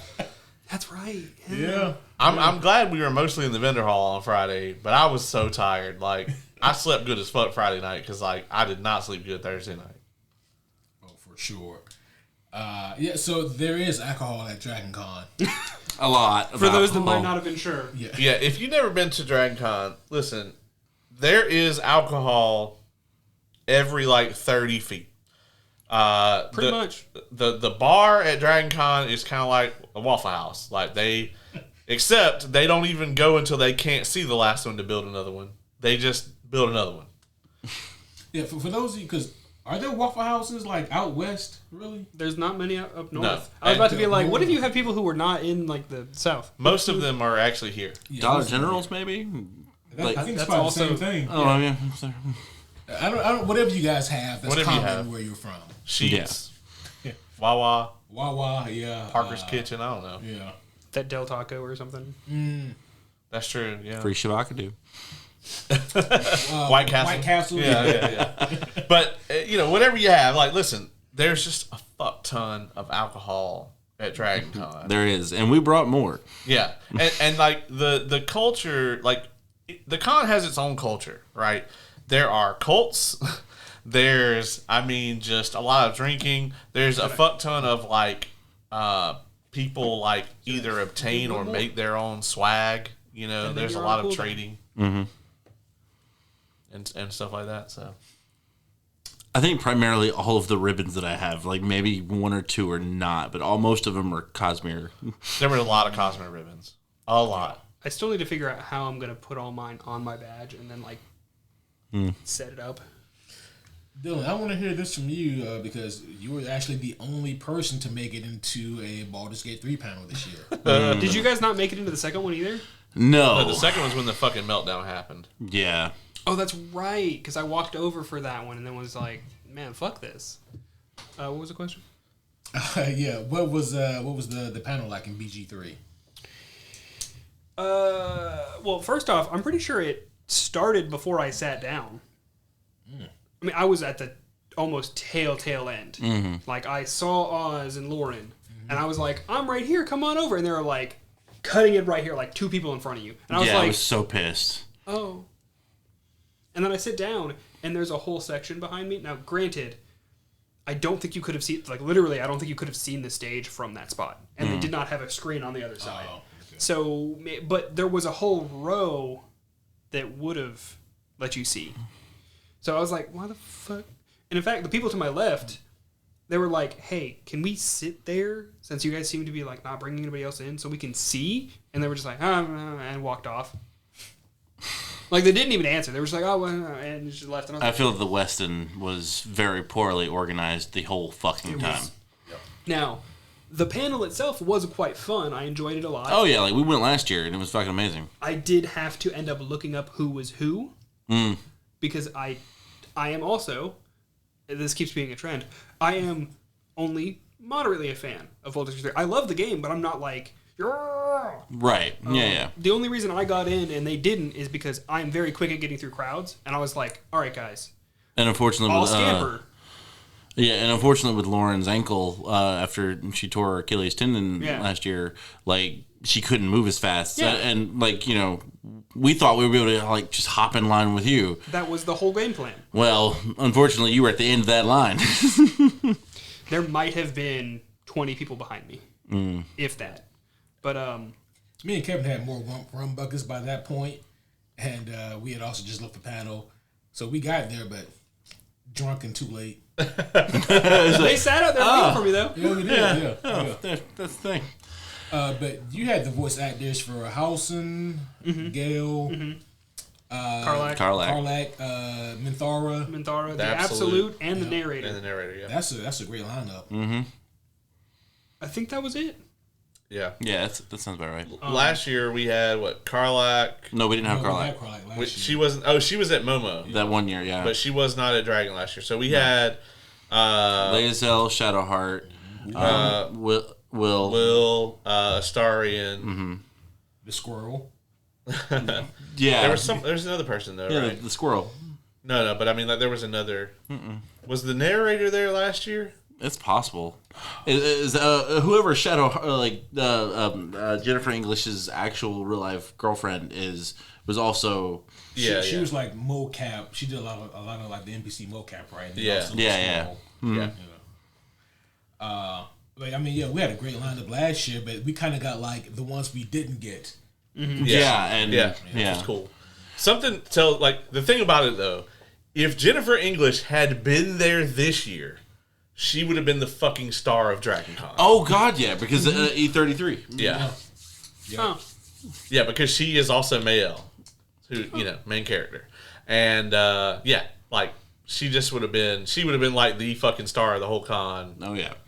I'm actually very excited. I can honestly say I have a picture of all the main origin characters with me of Baldur's Gate 3. Yeah, we both do, yeah. You have Karlach? Oh no, I don't have Karlach. Yeah, sorry about that. She dies in a lot of my games. So No, but I got Karlach one year at MomoCon, and then we got the big one last year with the main cast, and then this year, me and Lauren got Gale. So now I just got to start getting the lower end. Dylan just spun up. I want to know. Yeah, what it was Yeah. about one of the stories. I've told some of you. I don't know if I got to tell all of you because of the runaround, but like some of the cool things that I found out from the Baldur's Gate 3 panel. A lesser one, real quick, is that the Minthara voice actor actually likes Warhammer, which is kind of cool. I'm not really into Warhammer like that, but that was kind of cool. Didn't see it coming. Yeah. The other thing was that we were talking about, like voice acting and people learning how they did it and all that. Karlach's voice actor, what's her name? Samantha Barrett. Samantha. Well, whenever she went in to like do her lines, like one of the pretty early ones, she was doing her death, and she took it fine. Like apparently, like Oh, she yeah. did it really, I remember really you well. telling me the story. Yeah, She yeah. did it really, really well, and everybody else was like really choked up and stuff. She was like, "It's kind of cool. Yeah, I did pretty good, pretty good. How was everybody else's for theirs?" And the people just did like a, and she went, "Oh, just me then." She is hilarious. I yeah. also I really like the Lae'zel voice actors. Like just Yeah. over time, like seeing them on social media and stuff. It's so great. Yeah. That's a character that dies a lot in mine. Lae'zel. In the early access, I killed her every time. Because Same. I In just the, can't get past it. She's a bitch. in the early access, she used to pop up. You used to have that section where you go on the outside, of the ship. And that's where she first popped up. And I would just yeet her right on off the edge. Before she could even say anything, I just bloop, and she would just go off the edge of the Nautiloid right at the beginning. I'd be like, goodbye. And then that was it. She makes it through like every one of my playthroughs. Oh, no, she's Bazel now, but in the early access... Early access, yeah. Because in the early access, you couldn't even go into the later parts of Act 1. Like, you couldn't even go to the Creesh or anything. Oh. So, like, you really could never get any of her development. It was Yeah. just her being a biggie bitch to you. Yeah, exactly. So like, why would we even want this? Yeah. I don't have that kink die. But I think Lae'zel is one of the best characters. Like, Yeah. in the... Oh in the yeah, her actual- character development is probably one of the best. Yeah. She basically has the Vegeta arc. She really does. Yeah. Yeah. Will was probably like the most fulfilling character to play through the game with. Really? Like actually being playing his character. Yeah. Yeah. He has a great arc, too. And I never cared about Will until I met the voice actor. And he was just so fucking cool. Yeah, he was. I left that motherfucker at camp. Like the problem with it was, I almost always play spellcaster. So you don't need I didn't warlock. need more fucking spellcaster. You can always I Change his have class. not technically finished my first playthrough. Ah. So I wanted to finish one before I went back and did other stuff, and I just haven't gotten back around to it. I still plan to. It's still there. I just need to. I don't know if I should be ashamed about this, but I'm almost at 1,100 hours at this game. I think a lot of people are. 1,100 is a lot, though. Yeah, 1,100. Yeah. Yeah, that's like my time on Arc. I mean, I have like 1,300 hours on that game, and I play the game a lot. That's my combined time for Divinity 1 and 2. Oh, God. Yeah. Yeah. I really probably shouldn't admit this one. I think that might be the amount of time I total played Team Fortress 2. I don't know my total amount of playtime on World of Warcraft, and I Thanks, also Steve. don't want to know because it's. I guarantee you, it's absurd. Like, I have 3 months of playtime on a single character, like on a single one of my characters. Like 3 solid months of time. I don't know how many hours that is. I'm about to figure it out, but That's a lot, dog. yeah, I know. My version of that's League of Legends. I do not play it anymore. But yeah, No one's judging here. they should. And if you're upset by that, because you're a League player, I think the jarring part is like, yeah, we've all been gamers since like we were young, and we've spent countless hours playing video games.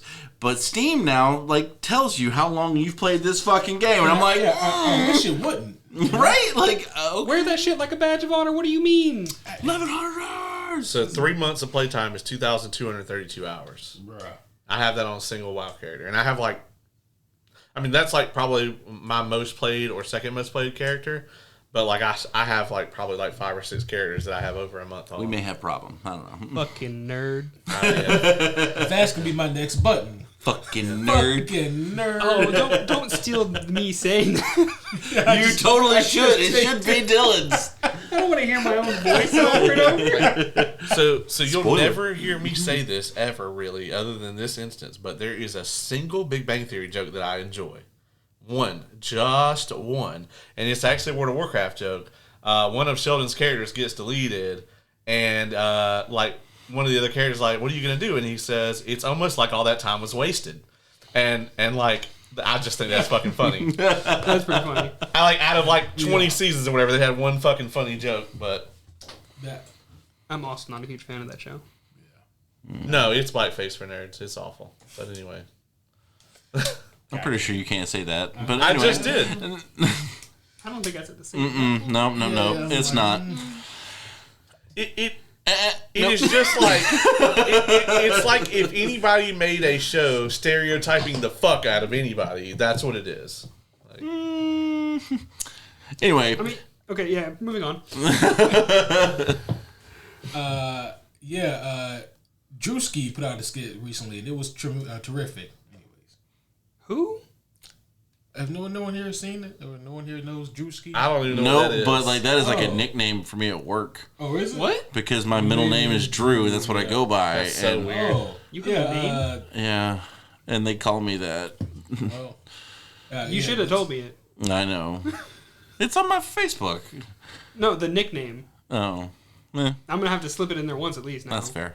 Well, homies, you know who Drewski is. I'm sure you guys got that joke very well. He just did a whole skit, very well done, where he went full redneck, white face.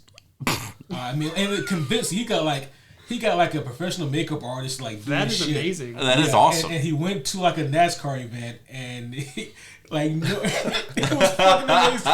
They all thought that he was one of them. All right, after this podcast, can you send me that? Absolutely. Yeah, I want to see that. Yeah. It was. He's done a lot of amazing skits. This is, I think, my favorite one. It was just. Oh, that's amazing. There's one part where like there's this poor black kid who's going into the to see the races, right? The NASCAR races, and Drewski pulls up on him. And by the way, no one knows it except Drewski and the cameraman. Everyone else just thinks, he's like, "Hey boy, you lost." Oh, No, he didn't. No, he didn't. Well, he wanted the full By the way, experience. Drewski, but for the record, for those who don't know, he is actually a black person. I had picked that up by now. Yeah. 'Cause that's the only way this is funny. Yeah. But it was hilarious because like afterwards, people from certain communities were very upset. Of course. I'll let you guys figure out which. I was like, will I care about this community? Because I doubt it. No, they were quite upset. Boo. Well, yeah, boo fucking who. The shit is hilarious. Though. I'll send it to you afterwards. Oh fuck yes. Yeah. That just made me think about. I don't know if you've seen the compilation, but there's apparently Keegan-Michael Key and Bryan Cranston were in some shit together, and there's like a B-roll footage of just like his presence. Just Bryan Cranston cannot exist.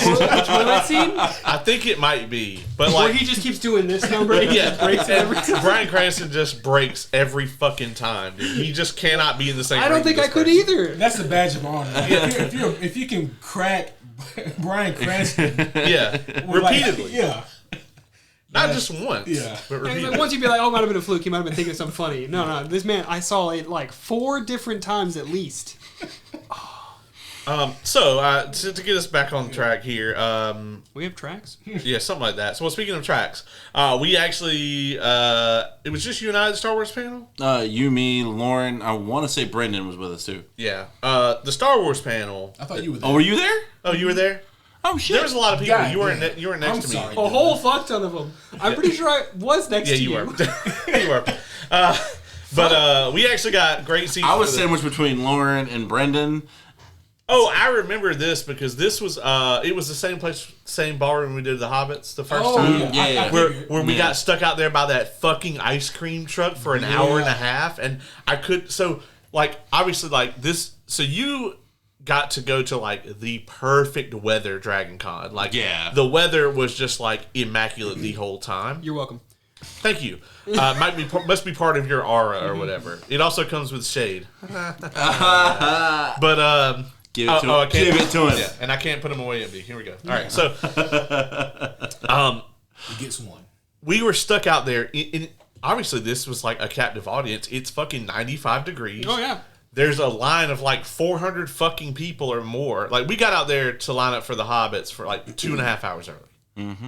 And we're outside, and we were mostly in the shade. Like we were up kind of close, about Same where area? we were when we waited for Star Wars panel. We weren't quite that close. Mm-hmm. We were maybe, let's just say 20 people back, but we weren't out in the sidewalk Okay, yet. yeah.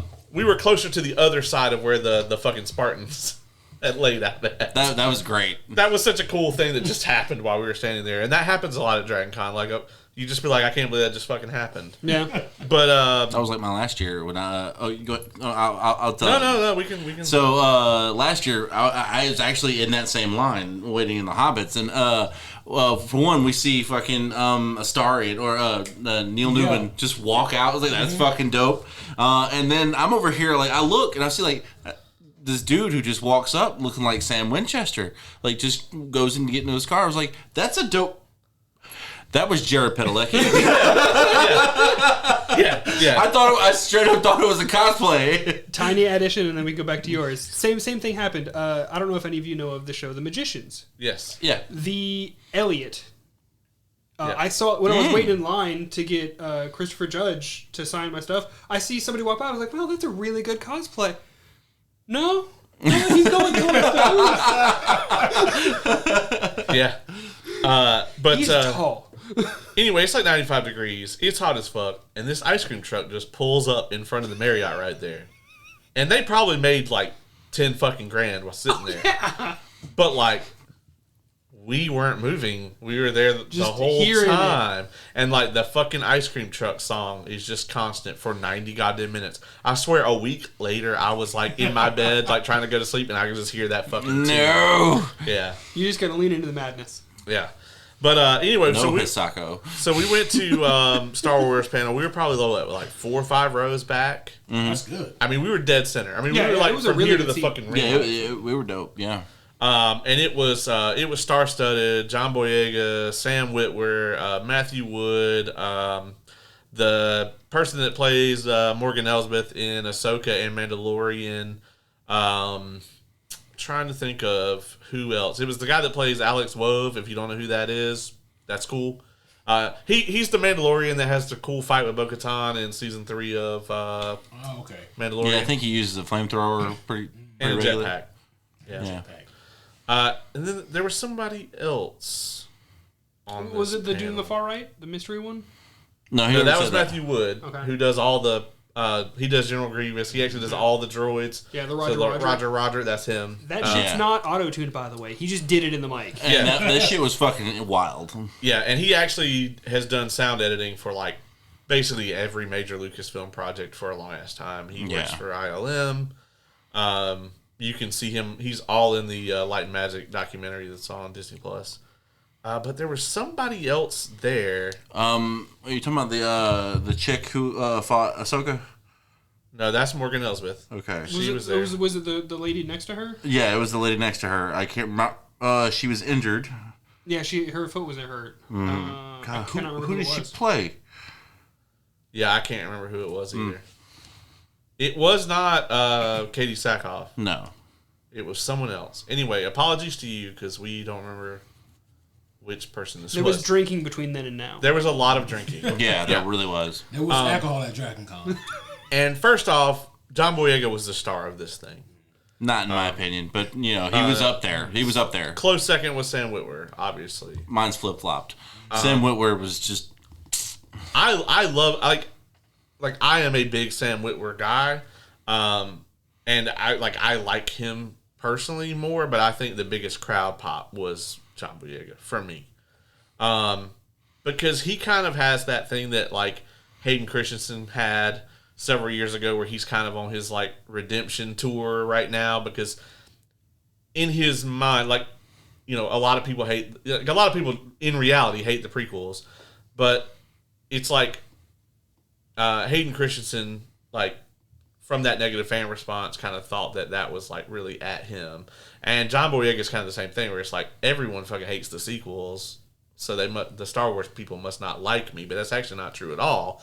Like, he's very beloved by the fan base. As a matter of fact, I think many people are pissed the fuck off because of how he was treated, by Disney, both as a character and in real life. And there's just a lot, around all of that. So for him to come out and get like this big outpouring of love from like the Star Wars fan base, which can be a bit toxic. Honestly, dare I say, like, they are one of the worst, if not the worst. Well, they are the original fandom, Yeah. so they also invented toxic fandom. That's true. They invented both of Which them. I think on one of the very first podcasts I did with you guys, like, I want to say it was a Star Wars episode, and we talked about the Mandalorian. Star Wars Yep.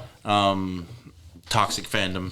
Yeah, and I mean, it definitely is there. And this was like a very positive room, and they really loved him, and he shared a lot of like cool kind of experiences from the set. Like he talked about like Harrison Ford rolled up like the very first day they shot the scene with him and Chewie coming into the Falcon, and being like, "We're home" or whatever.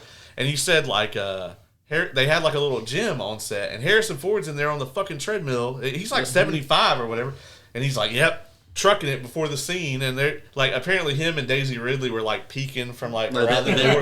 They were fucking stalking his ass. Harrison Ford, motherfucker. You know, and he said like Harrison Ford like came out the gym, like got a towel, like fucking brushed off, changed, and literally like walked onto the set and dropped the line, and everybody on the set just lost it. Like, My favorite moment of that panel was someone asked Sam Witwer to say his famous line as Darth Maul, just basically screaming Kenobi. But he gives this little, the lead into it, and it was just so great to see it right, like in person. Like Sam Witwer, like I was a fan of Sam Witwer from Smallville. Yeah. Doomsday. Doomsday, yeah. It was a very different rendition, but like I like Sam Witwer, and of course, but I love Force Unleashed 1. That was like it was so good. You like the second one? I mean, it was okay. It kind of felt like how Assassin's Creed is, like how it just kind of got repetitive to me. the second was more like a 4-hour DLC for the first one. Yeah, that's what I'm saying. Gameplay was better, but yeah, I get it. Yeah. But yeah, but like him as Maul, like I think it's just perfect. Like I do look forward to seeing what he does with going forward with that. I take it like there was no mention of Ray Park. No Ray Park. No, as a matter of fact, Sam Witwer has been Darth Maul in everything except for Episode 1. Mainly because, I mean, Ray Park is problematic. I mean, Ray Park wouldn't have been the voiceover anyway for Clone Wars, but Ray Park would have been in the Solo movie, at least. But Sam Witwer actually did the mocap for that.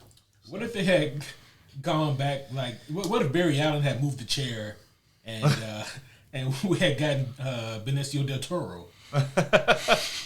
Oh, God. I mean, because he was originally cast as Maul. Was he really? Yeah. No, I didn't know that. Yeah. And then Ray Park just the stuntman, and then, He's doing most of it anyway. Yeah. I remember that. Yeah, like, why do you cast Benicio del Toro to be this, like... silent face paint? I mean, that's some shit that Kevin Feige would do. We're gonna have this fucking dark elf overlord guy that doesn't talk at all. Well, let's get one of the best fucking British actors of his day. Let's get Chris Eccleston in here so he can sit on the ship and brood for 2 hours. Oh my God. Or Caecilius. Oh yeah, Caecilius. Let's get Mads Mikkelsen. Let's get Mads Mikkelsen and just have him have nothing to do. Well, we won't fuck it up this time. Let's get Christian Bale.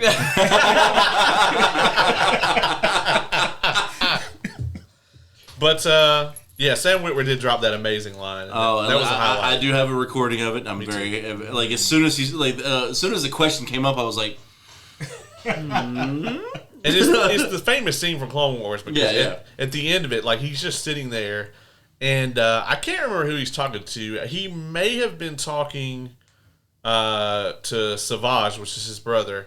I can't remember right now who he was talking to, but he's talking about Kenobi because obviously they meet in Episode 1 and the motherfucker cuts him in half. yeah. And pretty much every time he met him after that, it went about the same, to be honest. Yep. That's like Shadows of War. Yeah. You keep killing the same enemy, they keep coming back. Yeah, Stronger, it's fucking nemesis system. And he's just monologuing about how much he fucking hates Obi-Wan because, like, you know, he was on this path up. He was like Darth Sidious's apprentice and all this other shit. And then he ran into motherfucking Obi-Wan Kenobi. And pretty much every time he runs into Obi-Wan, he gets fucked up. And you ever wonder, though, like, if he ever has mild regrets for killing Qui-Gon? I don't think he does. Or like, if I wouldn't have fucking killed his ass, I probably wouldn't have got chopped in half. Yeah, he would have both his original legs, though, if he would have done that shit. But, you know, he's just very calmly talking about, like, how he fucking hates Obi-Wan. And then he just slowly builds and builds. And yeah, and at the end, he just does this fucking giant, like, guttural, just Kenobi scream. And that's dope. And it was awesome. It was very good. And he was like, yes, people ask me to do this shit all the time. It's like, yeah, you want me to, so basically what you want me to do is scream at the top of my lungs every time I come and do this thing. So that's fun. One, I loved how far back from the fucking mic he had to go Yeah. to do it. He literally had to full lean all the way back. Yeah. But also, it took me until now to finally figure out what I had first seen him from. Being Human. Yeah, that's right. He was in that. Yeah. Yeah. I watched a little bit of that when it first came out. I thought it was something else that I now forgot what I That's thought it that's was, the werewolf show, right? The werewolf and vampire are And- roommates with a ghost. Yeah. Oh, okay, yeah, okay. I think it was another CW show. Yeah. It was on Netflix for a while. I remember. Yeah. I don't know if it's a CW or not, but it's just like a random fucking show. I was mostly making a joke. Oh, I don't fucking know. Sam Witwer is also one of the few people to ever out-nerd Dave Filoni. Mm-hmm. Look that up. There's a whole thing about that. Huh. Yeah. He did not talk about it at the panel, but... When you know, you and Lauren were telling me, like, we're going to go to the Star Wars panel, I was like, you know what? I want to go specifically for Sam Witwer, and I was not disappointed. No, he's great, yeah. Like, I like John Boyega. Like, he's awesome, but Sam Witwer was why I was there.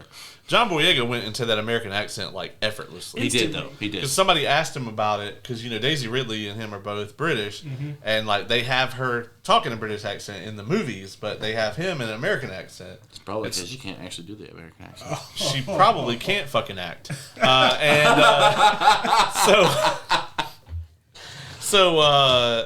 Yeah, like, they had this whole thing where John Boyega, like, they asked him about it, and in the midst of him answering the question, he just flips to the American accent, and he talked like that for a while, and then he went back into his normal.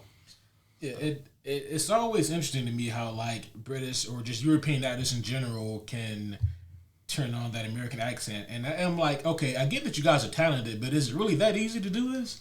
You know? I mean, it's kind of like the way I do most of my British accents and stuff like that. It's something, once you start practicing it, you can do it. I get it, but see, here's the thing. Most American actors have a shitty European accent, but European actors typically have a much better American accent. I feel like Andrew Lincoln is probably the most surprising. Yeah. Because he just goes straight into this straight up Georgish Southern twang, and I'm like, you're British, dude. Right. Damn. Charlie Cox. I was about to say, not to go into any specific stories, but meeting Charlie Cox. God damn it. That shit, was mind blowing. This is back at 2016 Comic-Con. So, speaking of, actually, you went to a Daredevil panel with the homie Kevin. I did, yeah. You should tell us about that. I did. So, I went to a Daredevil panel. Well, hold on, you were telling us a different story, though. Oh, no, I went to a Daredevil panel in 2016 with the homie Kevin. And this was... But was John Bernthal there? You know, that is an amazing observation, Oz, because actually John Bernthal was supposed to be there at this panel at Chicago Comic-Con, but he wasn't. He had other obligations to do, I guess. But, you know, it's crazy, right? Because I got this cool plaque from Chicago Comic-Con. I've seen it. It's right outside. Yeah. Right there, yeah. And I got Charlie Cox to sign it. He signed right over Daredevil's picture. And then I got Elodie Young to sign it. She signed right over Elektra's picture. And then there's a space there that has the Punisher, who John Bernthal plays. And he couldn't sign it because he wasn't there. I'm not mad about it or anything. It's just an interesting story that comes up every once in a while. That was also on my birthday, on my 28th birthday. For 9 years? It was not 9 years ago. I guess, like, if you're keeping track, I mean, I barely remember the story. I love how Caleb just checked out while you started. Yeah. Yeah. So the Daredevil panel. Yeah. Let us know how that went. 2025. This was a pretty good panel here. It was Deborah Ann Wall, Mike Coulter, and Vincent D'Onofrio. I bet that was good. I bet that was good. It was. Have you seen any of Daredevil? Not the newest stuff. No, just any of it. Yeah. Okay, yeah. First season at least. The woman that plays Karen, that is who they showed you a picture of earlier. Like Yeah. the love interest. Yeah. Yeah. That is the picture who Caleb brought up. Who was also apparently in God of War. Yeah. She's in the woods. She's the mom. She's Is that who Kratos' that is? wife. Yeah. Oh, okay. Yeah, that does look like her.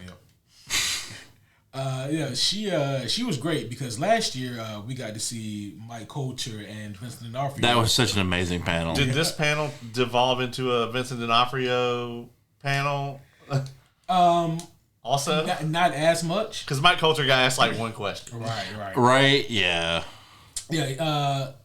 It was pretty split between the three this time around. Thankfully. Was there like somebody waiting at the mic the whole time, and then Vincent D'Onofrio was like, "I don't give a fuck about your question." I don't give a fuck about your question. Okay, so not to the same degree, but like a little bit, and I think that maybe Vincent D'Onofrio this year, I get the feeling that like maybe he didn't quite want to be there that much. Oh. Yeah, and it's not that he was an asshole or that he was short with his answers, but just the way that he would answer. Well, I will say last year, like I do feel like there was a handful of those questions that he answered.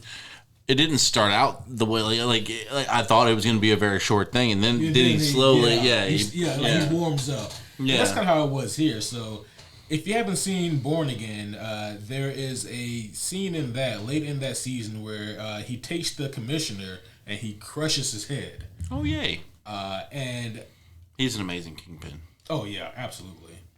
But someone had a question for him, and they asked him something along the lines of, "What is it like to crush a human head?" and everyone in the room basically had seen Daredevil Born Again, so we all knew what he was talking about. But Vincent D'Onofrio, it was like, are you asking me if I've murdered somebody before? And if so, do you think I would divulge that information in front of all these people? Also, how many Full Metal Jacket questions did he get? He actually didn't get any this time. Oh, okay. Yeah. Because last year it was like at least 4. And I'm sure he's been getting those since the movie came out. That's true. Yeah. But then... I did not realize that was the same person. Yep. Yeah. Yep. But then he finally warmed up, and he was like, "Well, if you're asking me first of all, it was like it was a melon that they used, and then I think it was either Mike or Deborah. They asked, well, what kind of melon? Like, was it like a cantaloupe, like a watermelon?" And he goes, "Well, a cantaloupe would be entirely too difficult to compress. It was definitely watermelon-esque." So yeah, that was one of the weirder questions that was asked. Ironically, I think they say that a watermelon has a similar structure as a human head. So if you can a watermelon, supposedly you can a human skull. Well, Vincent D'Onofrio, ladies and gentlemen. Fucking Vincent D'Onofrio, scary individual. I have not checked that. That's just a thing I've read once. Unfortunately, the moderator at the beginning asked people to not ask any questions about Born Again Season 2 because I for sure I would have loved the opportunity to just sneak something in there, so Mike, your role in Born Again Season 2, is it something that is comparable to what you've done previously as Luke Cage? Or is it just to see if you can Yeah, I actually would have loved to try to trip him up with some shit. Be like, what was your favorite moment on the set of Daredevil Born Again or whatever? To see if he would admit that he's in it. Because he's not officially announced, right? But he was on this Daredevil panel, and he's on the Born Again panel at New York Comic Con. Yeah, so he's got to be in it. I probably would have asked something like, "What was it like reuniting with Kristen Ritter on Born Again?" Do y'all fucking season 2? So, I think if I ever, for whatever reason, wrote a story and it became big like that, right? I would get an actor that's not involved in the slightest on random panels just to make the fans think he's on there. Yeah, just to mess with people. Oh, that's evil. Yeah. I mean, it's Dylan. It's true. Yeah. Yeah, like imagine like if they had like an Avengers Doomsday panel and then they got like fucking Ewan McGregor up there. And, Yeah. so I'm not in that fucking movie. yeah, like and But he's not allowed to say that. Yeah. But like I guarantee you until the movie comes out, me and Kayla would spend copious amounts of time theorizing as to who this motherfucker's gonna be. Yep. It's going to be Obi-Wan in the movie. Oh, that's the cameo. Like he's actually like it's like a picture of that. It's a video clip of him on BBC going, "That's fucking Obi-Wan Kenobi." Well, Disney does own both, Yeah. properties. They can do whatever they want. That is a scary thing. Do they own everything yet? They're working on it. They don't own DC. No. If that ever happens, we're in trouble. Oh boy. All right, so that was an hour and 45 minutes. Let's go around and talk about like what was the best or like most outlandish cosplay that you saw at the con. We can start down here this time with the OG homie Supreme Dylan. AKA Silly Dilly.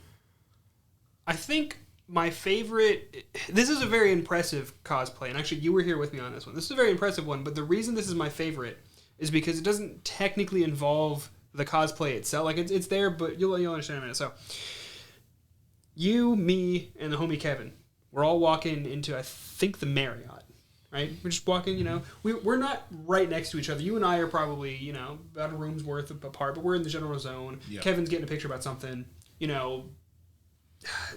15 feet or so away. And we're standing there, and there's a very impressive... I want to say Space Marine behind us. One of the variants, I don't know them, but Warhammer thing. Very tall, very big. I think I remember seeing that one. Yeah. So we're standing there, and I'm like, man, that's really cool. And we're just looking at some stuff. There's off to the side. There was I think a Mario who had a fishing rod with a question block or whatever, and people would hit it, and the person next to them would throw a coin. Yeah. Oh, that's awesome. Right. Yeah. And they were pretty good at being sneaky about it. I didn't notice it first, but we both look up. And we see Brandon. Okay. Right? He's walking this way. We were like, oh, shit, hey, we're like, you think he's going to go over here? Looks into Ace's eyes. And then just, like, if you're Ace, he just goes... He's done that to me a few walks times. off, and then he stops. He, like, goes between us and Kevin. Stops, turns around. I was like, oh, he noticed. Pulls his phone out to take a picture about the Warhammer thing. I'm doing this in the background somewhere. I don't even know if I'm in the picture, but I did this number just like nothing. He just kept going. That is amazing. It was almost impressive how he didn't notice the three of us. Like that's like Nat winning 3 times in a row. Yeah. We are stationary. There are people moving around. We are stationary. But yeah, that's probably one of my favorite. I'm sure there's other cosplays and all that, but That's like having advantage on the roll, but then getting 2 ones. Yeah. I will say that, every year at Dragon Con, there tends to be, not every year, but most years, there tends to be like that one cosplay that everyone fucking did. Mm-hmm. And I was not thinking it, for some reason, I was not thinking that it was going to be the baguette outfit. But everyone did the baguette outfit, and like we actually even had a Kelsier. We had a baguette Kelsier. That's not how you pronounce his name. Kelsier. It's pronounced Kelsier. Expedition 33 reference for those of you wondering why the fuck there were a number of people at the con and not at the con wondering that same question. The on the official Dragon Con like social medias or even the unofficial ones, it was so funny because like every 5-6 hours you see somebody being like, why is everyone cosplaying this French man? I don't understand. I will say this. This is a cosplay that I've seen almost every year, but I didn't see it this year. At least not the same one, and that is Doug Dimmadome, owner of the Dimsdale Dimmadome. I did not see a massive hat. I am disappointed. I also did not. I did see a Doug Dimmadome. The owner of the Dimsdale. Okay. Just making sure that we were talking about the same guy. The very same. But it was not the one. Yeah. There is one that comes to Dragon Con, and their hat is like fucking insane. I was waiting for. I didn't realize there was one that came to Dragon Con. I love that we're avoiding the name. It's like a 12-foot. Yeah. Oh, you mean Doug Dimmadome? The owner of the Dimsdale Dimmadome? Yes, that one. The very same one. Not his son. Not Dale Dimmadome. Yeah. Co-owner of the... No. Okay. Yeah, not Douglas Dimmadome, but just Doug. Dimmadome? Yeah. It's actually Dale Dimmadome. He's a character. Oh. And there's like an addition to the thing. He's not the owner of the Dimsdale Dimmadome. No. He's the heir. He's the son and rightful heir of Doug Dimmadome, owner of the Dimsdale Dimmadome. Oh, Yes. okay. Does he also have I just hate you all. Does he also have I a think very he had a tall hat? smaller hat. Okay, yeah, that makes sense. I can't remember. He shows up in like one fucking episode. But no, I really was hoping to see a cosplay of it with like the hat that has to be strapped on, and you have to like take it off to get through some areas and put that shit on.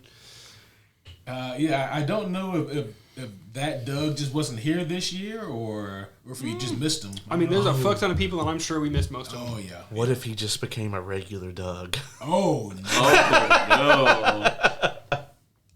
Oh, that's blasphemous. Yeah, he just became a standard Doug. What if like his hat got knocked off and he just instantly Oh, no. he just became a fucking NPC? Oh, that's the worst. Have either of them read that book? No, Okay. they're Oz is closer, but I didn't he's think still so. got a ways to I'll go. get there. It's one of the standalones. It's a very cute book. Yeah, you're not gonna love it, but you'll like it. It's cute. Yeah. It's Princess. You like Princess Bride? Yeah. Oh, you like it? Yeah. It's straight up like, what if Princess Bride was in the Cosmere? Oh, shit. That's close, yeah. So I got a couple that I had to do some honorable mentions. One, I came across a fucking nightingale from Skyrim. Oh shit! Like, they found me. I was like, I was sitting there. Of course they did. Right? Yeah, so, I got that. I got that. That's dope. That's not. See, the camera, the thing he was in the way. My bad. That's so cool. Yeah. Another honorable mention, it was definitely up there, the Minoko from E33. Oh, yeah. I'm sure everyone saw that. But it was so good. There was an incredible one. Yeah. And another honorable mention for me was the fact that there was a dude wearing a cat on his head. Oh, We yeah. saw that dude. He was walking around with a live cat. It was a live cat. I didn't know if that guy was cosplaying as anything. No, I don't He's think he the guy was, that but does that was still fucking dope. The fact that he was walking around with a real cat on his head the whole time. Like he was Dr. Briefs from Dragon Ball Z. Yeah. Like, so, like, Caleb, I, and Lauren are sitting in the food court, and this dude goes walking by. I was like, that's a fucking cat on that dude's head. And, like, Caleb looks back, he's like, no, that's a fake cat. I'm like, no, motherfucker, that is a real cat. I really did think it was a fake cat. Mainly because we have 7, and not a single one of them would tolerate that shit for more than 5 minutes. I agree. Yeah, that cat was super chill. So I don't know if he sedated that motherfucker or what. But that was impressive. I do have another one I would like to talk about because I thought it was really awesome. It was very niche, and Jazz and I have even talked about cosplaying these people. But Nadia from What We Do in the Shadows. that one was really cool. I really enjoyed that. I was going to do Laszlo one year, and Jazz is going to do Nadia. Fuck yeah. I think that's going to be pretty fun. I think there was one more I wanted to talk about, but I forgot. The one that we all saw, the mashup of Xena Warrior Princess and John Cena, Yes. a.k.a. John Xena. That's who that was. That was amazing. That was great. Yeah, that was dope. Yeah. Those were my top My cosplays I enjoyed. I took a look. Ow. I took a look at my my camera roll. Yeah, and I did that's remember it. one. I didn't think about it until you did that. I did remember one that was really cool. Who also incidentally was at that same Baldur's Gate 3 panel and asked a question. The really really cool Karlach. Oh, okay. I don't know if you saw that. I saw a lot of Karlachs. I saw a lot of all kinds of Baldur's Gate. So, like, it's possible I did see this person. That is a very good Karlach. And then the other one was a cosplayer of Tim from Monty Python and the Search for the Holy Grail. Found him in the vendor hall. That's amazing. So I always like to try to predict like what cosplays we're gonna see in the future based on trends and what's coming out. Mm-hmm. So not 2026, but 2027, I suspect to see a lot of Doctor Dooms. I'm Probably, sure. Yeah. There was an amazing Doom there this year. I did see a really good Doom. And there was actually some pretty decent Fantastic Fours too. We saw 1990 where you had the probably a better prop than they actually had for the movie. And he looked like he might murder someone. Just had the one bendy arm. Yeah. Not that one. I saw a different one then. No, this is the 1990. He was definitely like it was the end limo scene. Yeah. He had the one arm with just the one elbow bend in it. Oh man! I did see a really dope Lune from E33. Oh hell yeah! We were walking through the vendor hall. I saw it. You did not. But like she had the actual like E33 uniform. She even had the God, I can't remember what it's called, but her magic her ink splatter or whatever it is. Like she had one that actually hovered over her hand. Oh damn! Well, I'm pretty sure it was white. There was something, but it was pretty dope. That is cool as shit. Oh yeah. I still haven't played the game. You should. It's really good. Speaking of which, I'm gonna get around to it. But. So there's been Baldur's Gate 3, now E33. I don't think there's a trend here, but what video game do you think would capture the nerd zeitgeist next, and that we'll see more cosplays of? Half-Life 3. Follow the 3 trend. Oh God! Yeah, I mean it's a joke. They can't count to 3. I'll be honest. This might be the first Dragon Con where I haven't seen a single Half-Life cosplay. Like it's just fallen out of the zeitgeist so much because like traditionally you would see one of the what do they call with the thing on their head or whatever. I forget what they're actually called. They're not face huggers. I can't think of what they were either. But my shitty joke for this is, so it's decayed over time. Yes, it has. Half-Life. No, I got it. Yeah. But, I'm okay with that. But there's 2 types of nerds. Yeah. And I'm apparently both of them. Me too. Your anger only fuels me. Yeah. I actually did see a legit face hugger cosplay. Oh. Yeah, from Alien. Yeah. I didn't see that one. But Half-Life has like a similar thing, and I can't remember what they're typically called, see one of those. And I never played Half-Life. You'll typically see a G-Man as well. Mm-hmm. Yeah, I mean Half-Life 2. I mean that's old. A lot of people don't understand like how much that Half-Life 2 revolutionized video games. Oh yeah, but it truly did. I mean, like with both Half-Life 1 and 2, and I think part of the reason that they haven't made a 3 is like video games were completely different before Half-Life 1, after Half-Life 1, and the same thing with Half-Life 2. Half-Life 2 was the first video game that had physics.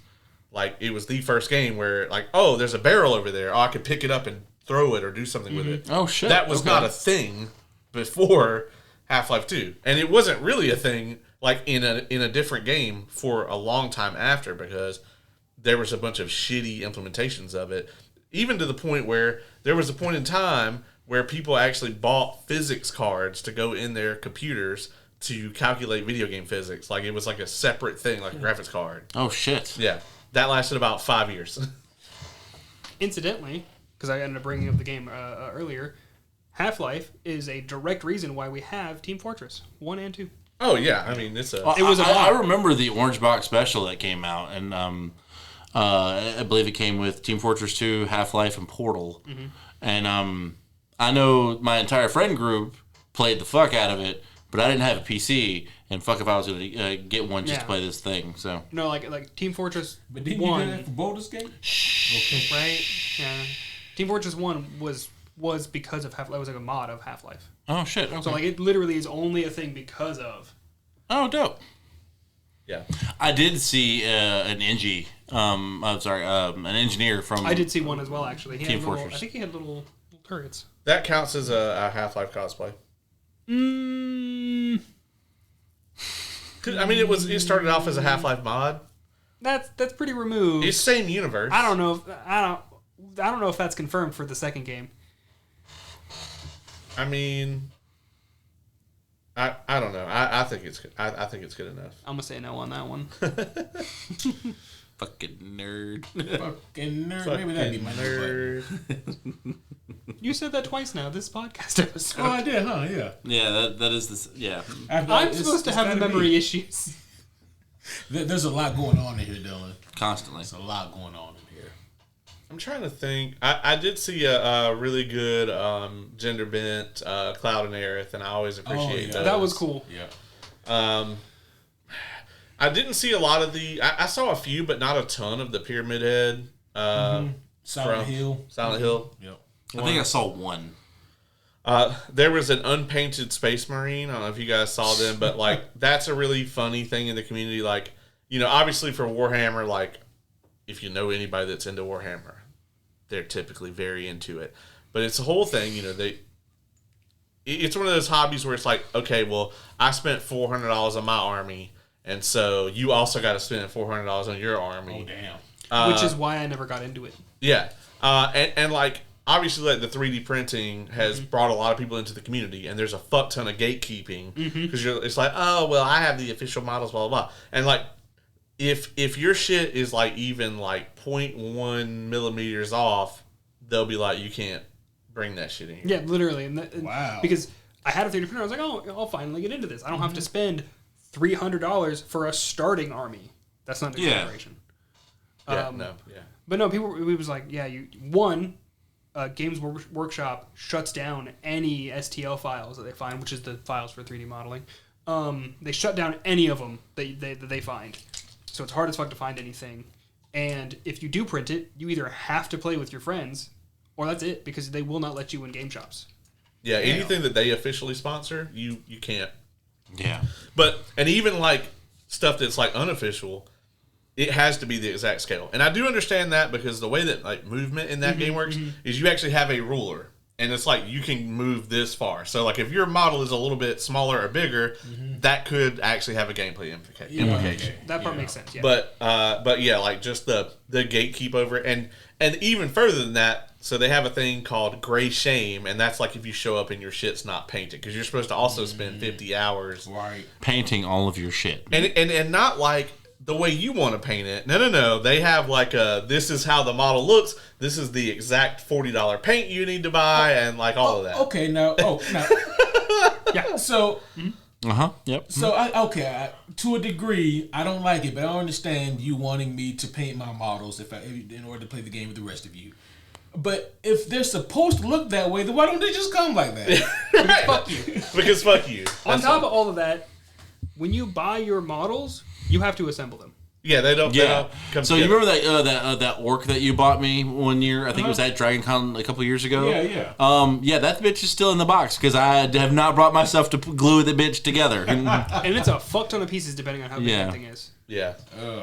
Henry Cavill is really into it. He is. And I like when other people, you know, get into Warhammer because of Henry Cavill, because Henry Cavill is also a cosplay nerd, and so you see it will just. I keep forgetting he was. For some reason, I forget he was. Yeah, or is.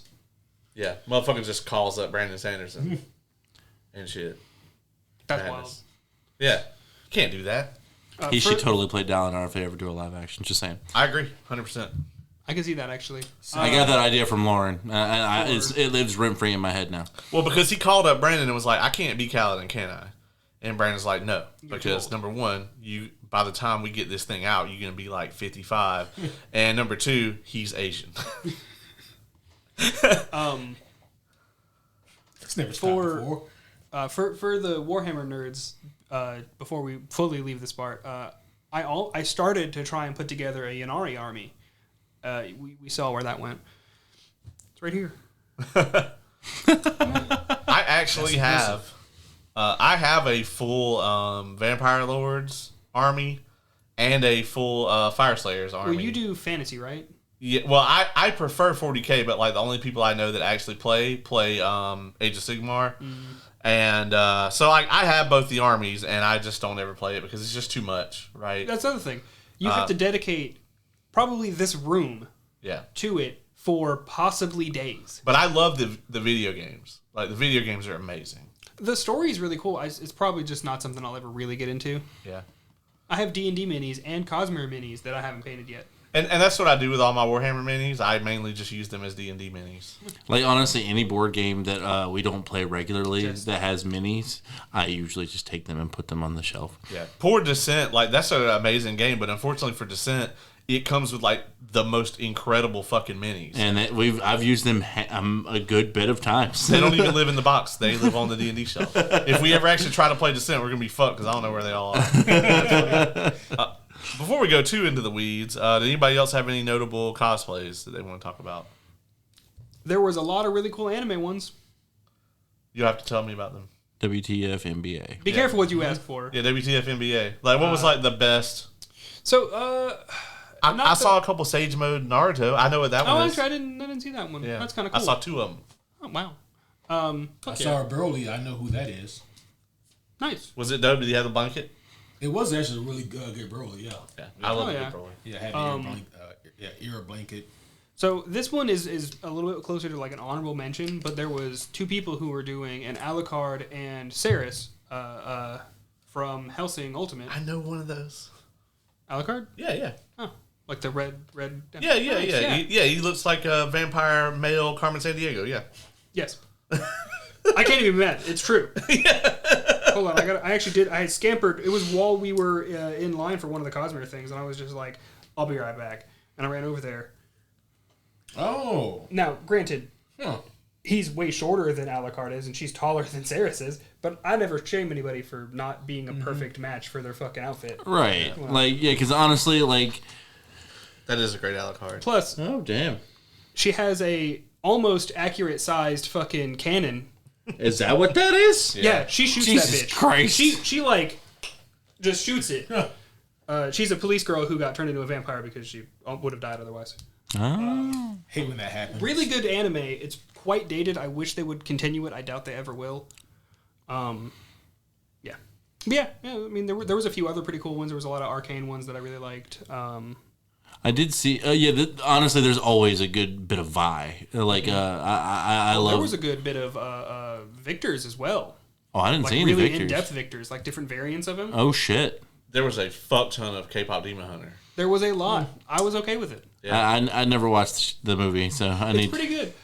You don't have to watch it. It was quite enjoyable. I liked the message behind it. I saw some of the my favorite ones out of the K-pop Demon Hunters was the couch variants.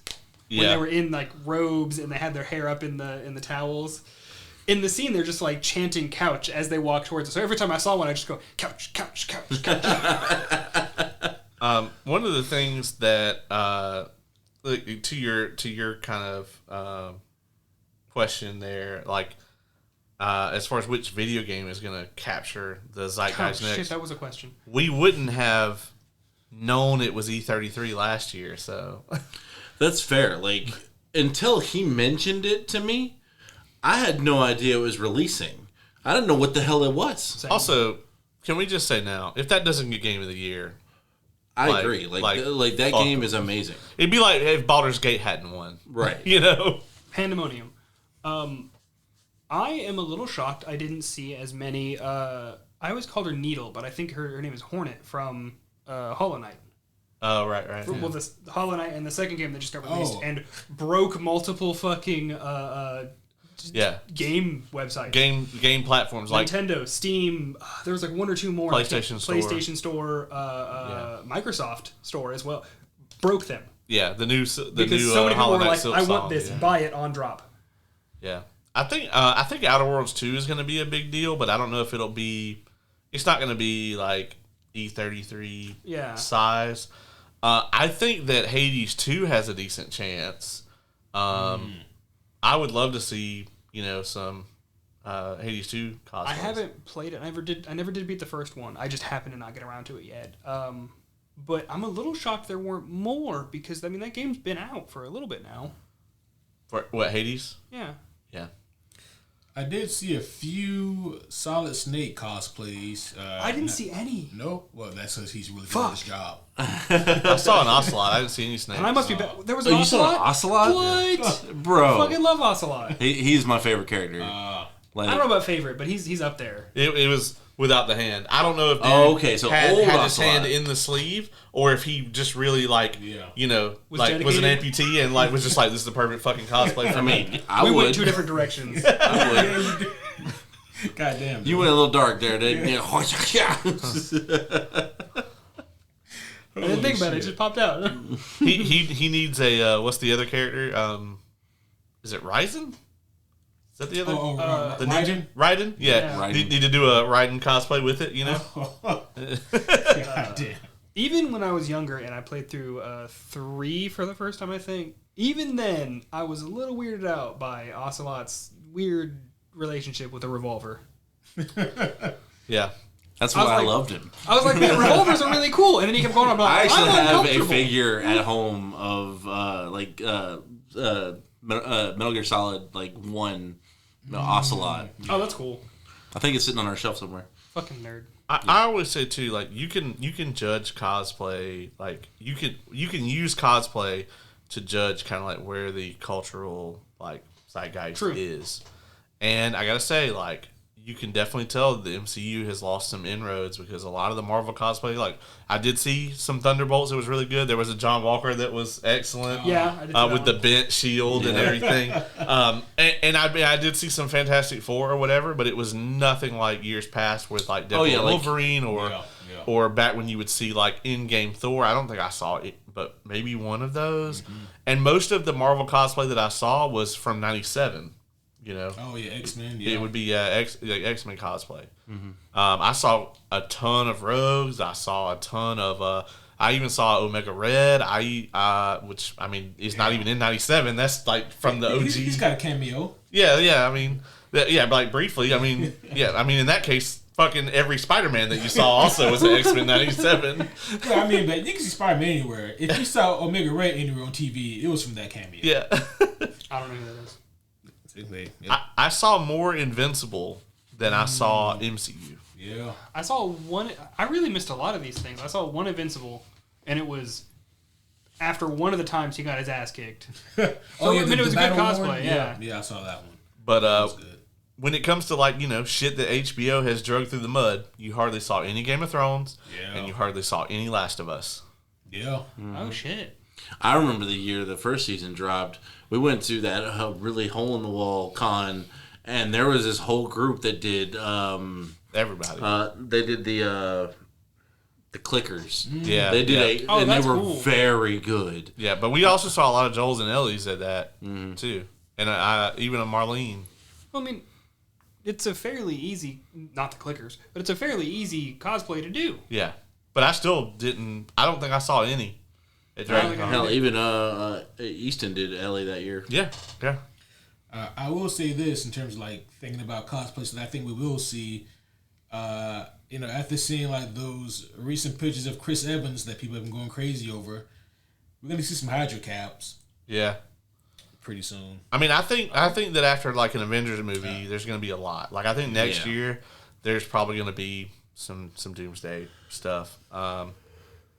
But yeah, I mean, just from this year, I mean, I guess a lot of that comes down to as well. Like Fantastic Four, either there's no midline with that. You either go real basic and you just wear a suit, like a Fantastic Four suit, or you got to go crazy and you do like the molded fire or the Thing outfit. And I did see I think at least 2 people in a full like the Thing like suit, which was awesome. Some missed them too. Yeah, Fantastic Four is difficult except for Sue Storm. Right? Yeah. I mean, there were so many of those. I didn't see any. They were hanging out with all the John Cena cosplayers.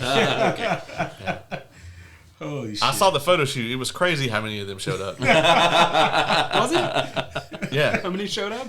Yeah. I'm not proud of it. Does anybody have anything else they want to talk about before we wrap this thing up?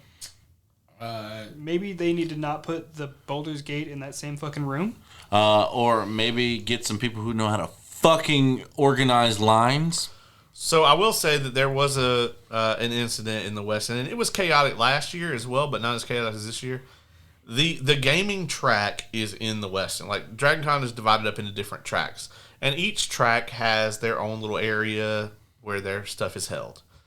The gaming track in the West End typically does not have something like Baldur's Gate where like 8 million people want to come look at it. Like last year, it was like the main thing at the damn con. Yeah. So I'd say prior to last year, you really didn't have like Christopher Judge coming would have been like the thing, you know. You really didn't have this thing where it was like this was the center of attention. So like unlike the Marriott or the Hyatt or the Hilton, they don't really have these giant ballrooms where they have the ability to put the line outside and have this really like orchestrated thing. I'm not excusing it. I'm just saying that's the situation. And there was an incident with the Baldur's Gate panel on Sunday where shit got way out of hand. It became a safety issue because they weren't sure what the fuck was going on with the line, and they kept like trying to send people different places. Like lots of people piled onto the escalators at one point, and it just became a fucking nightmare. Yeah, me and Lauren got wrapped up in that shit. And the situation was... And we got there 2 hours early. Yeah. And I mean, fortunately, we have a friend who works for the safety team, and they escalated it up to like the head of the safety team, and it's going to be addressed. But yeah, that was a super unfortunate incident. When we went to the panel last year, it was kind of a clusterfuck too, but not to that extent. No, like I was a part of that panel. Like, yes, it was a clusterfuck, but at least there was at least a clear idea of what they tried to do. There was no idea. Like, they had us go up the escalator to wait for a little bit, go down the escalator to wait for a little bit. Then they had us, when they started moving the line, we get up the escalator to go in. They're like, no, you got to go back down. At that point, we were like, fuck it, we are leaving. So, I imagine the year previous was closer to my line experience. Probably. I got up there, I was on the opposite end of the hall as the thing, and I was like, is this the Baldur's... Like, because they were aimed in the right direction. I was this the Baldur's Gate? And she's like, I'm pretty sure. It was a person in line. Not an intended, not like a badge person, whatever.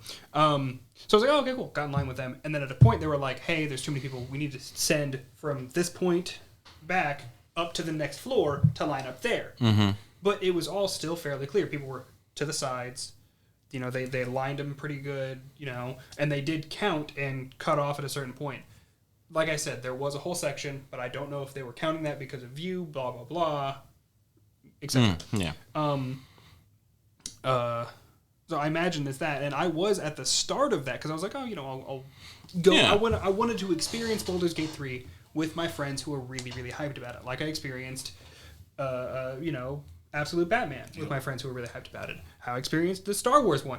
That's kind of what my con experience was, or like the focus of it, because like I didn't plan much. I was like, I will just go with certain friends whenever I'm mildly piqued on an interest and experience them being hyped because that's fun. But I got in line with you for a little bit, and I was like, oh, this is bad. Mm-hmm. And I just said, fuck this, and left. Yeah, you did.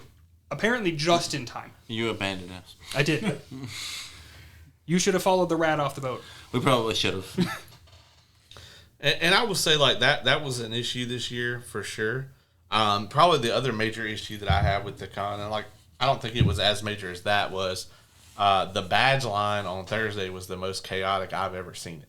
That was weird. Twisty, fucking intertwining. Normally, it is not like that. They normally have, I'd say, probably 3 times the amount of people out there managing that line, and So they like usually 9 have people? a dude with a big old giant stick that says end of line, you know, on it. They didn't have any of that. Like they basically only had people at the cross sections. Yeah.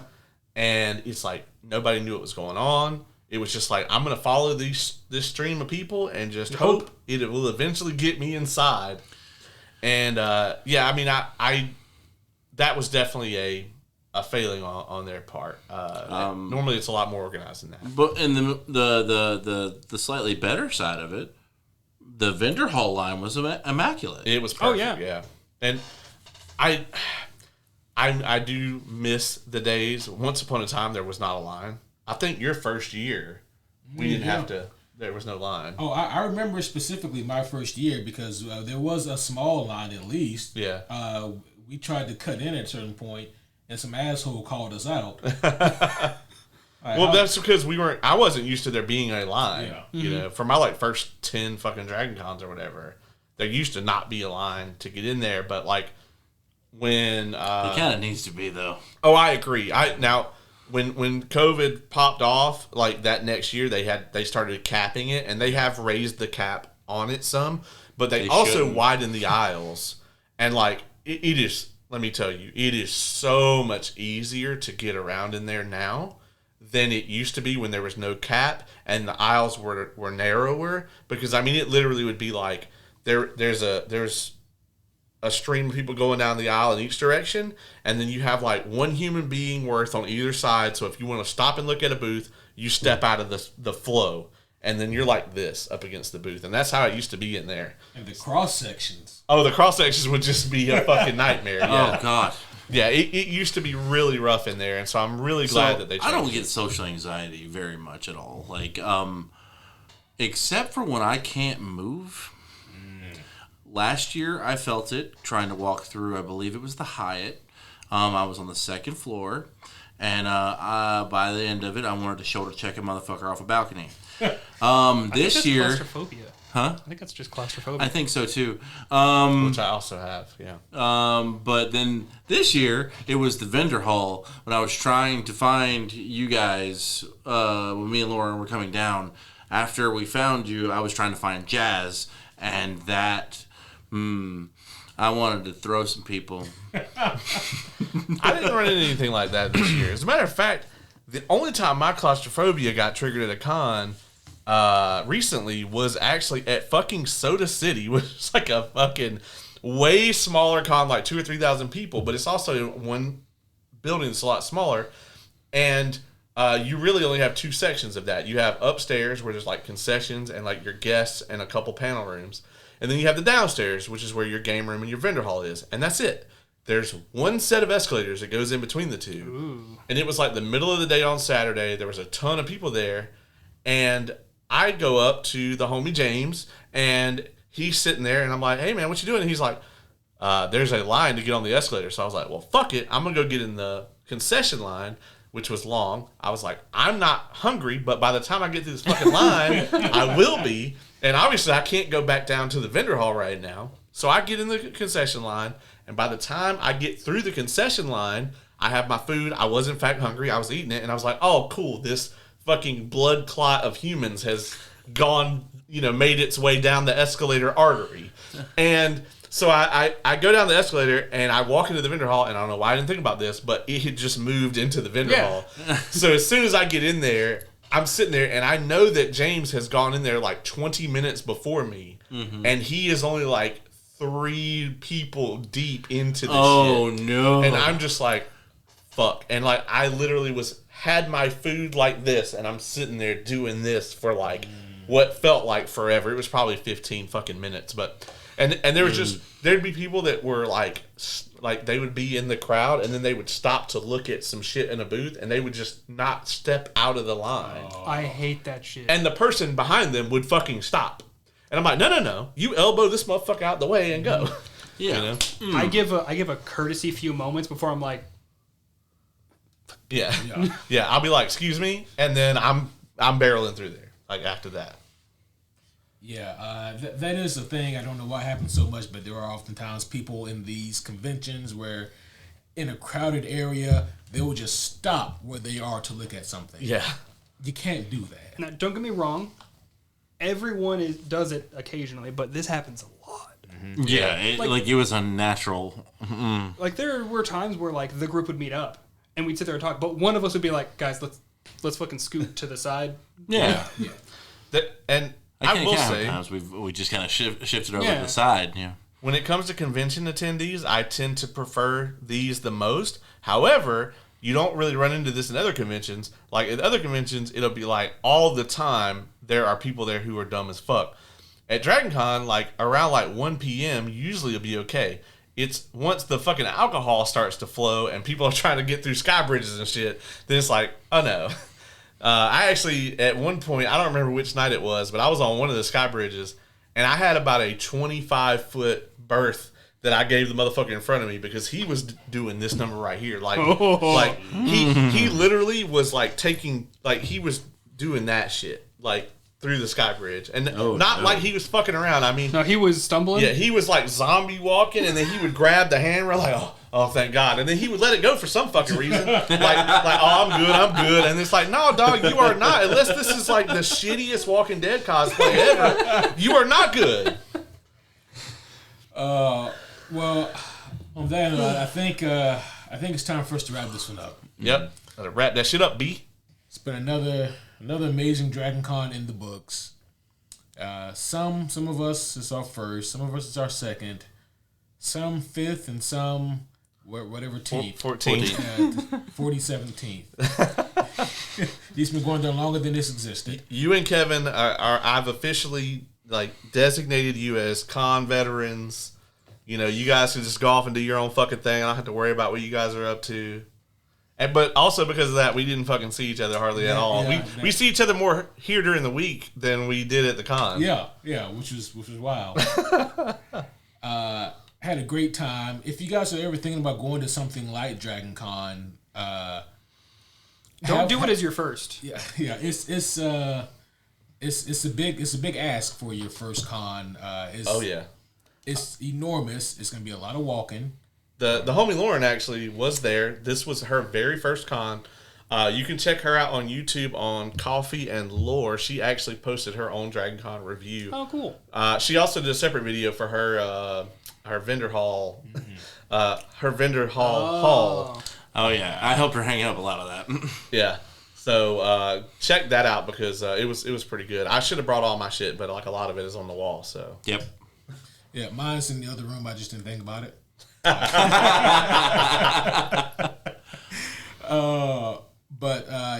Dragon Con is a great time. Make sure you have a little bit of extra scratch for the vendor hall. If you're gonna see some cool shit and you're gonna be like, I think I want to buy that. Make sure that you have like a nice telescope stool, so that you can easily pull out, sit on, and easily retract and put back in your backpack. Bring a backpack. It's a great time. Just be safe or don't. It's Dragon Con. Do whatever you want to do. make good choices. Or don't. It's Dragon Con. Do whatever you want. I mean, I didn't this year a couple times. I made questionable choices like twice. Well, such is life. If you don't make questionable choices, then you'll never get the answers. Hey, we completely dodged the mental health in the Cosmic panel. We can did. talk about Why it all. don't you bring it up? Yeah. Oh yeah. We don't have to. We can sign off. Well, we will. We'll circle back around to that at some point, I'm sure. Junior never forgets. Well, with that being said, we do need to get back on the throwback train, and We do. Oh yeah, we have that one we need to do. We gotta get The get back homie on pick track. that we've put on the backest of burners. Oh yeah, it'll be time for this year's. Was that the last throwback? Was it Ninja Turtles? Was that the last throwback? I think so. Was that your pick? Yeah. Yeah. Oh, but- shit. yeah, it's been face fucking inside the forever. mouth picture. Yeah. Yeah, it's been forever. I mean, because we had the.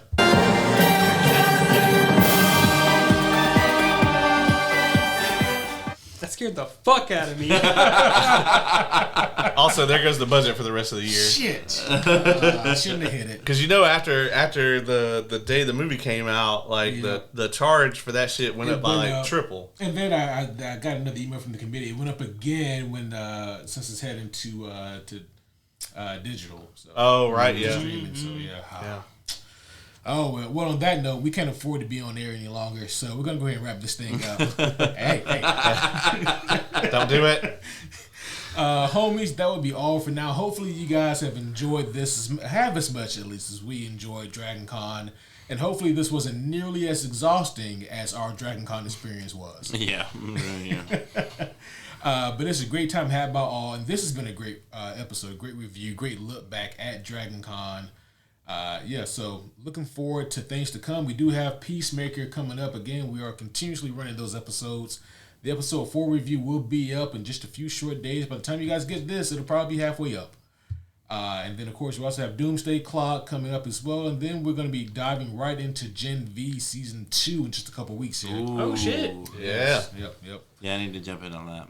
Yep. So we got a lot coming down the pipeline. And as I said, we will be getting back on the throwbacks. So keep a lookout for all of that.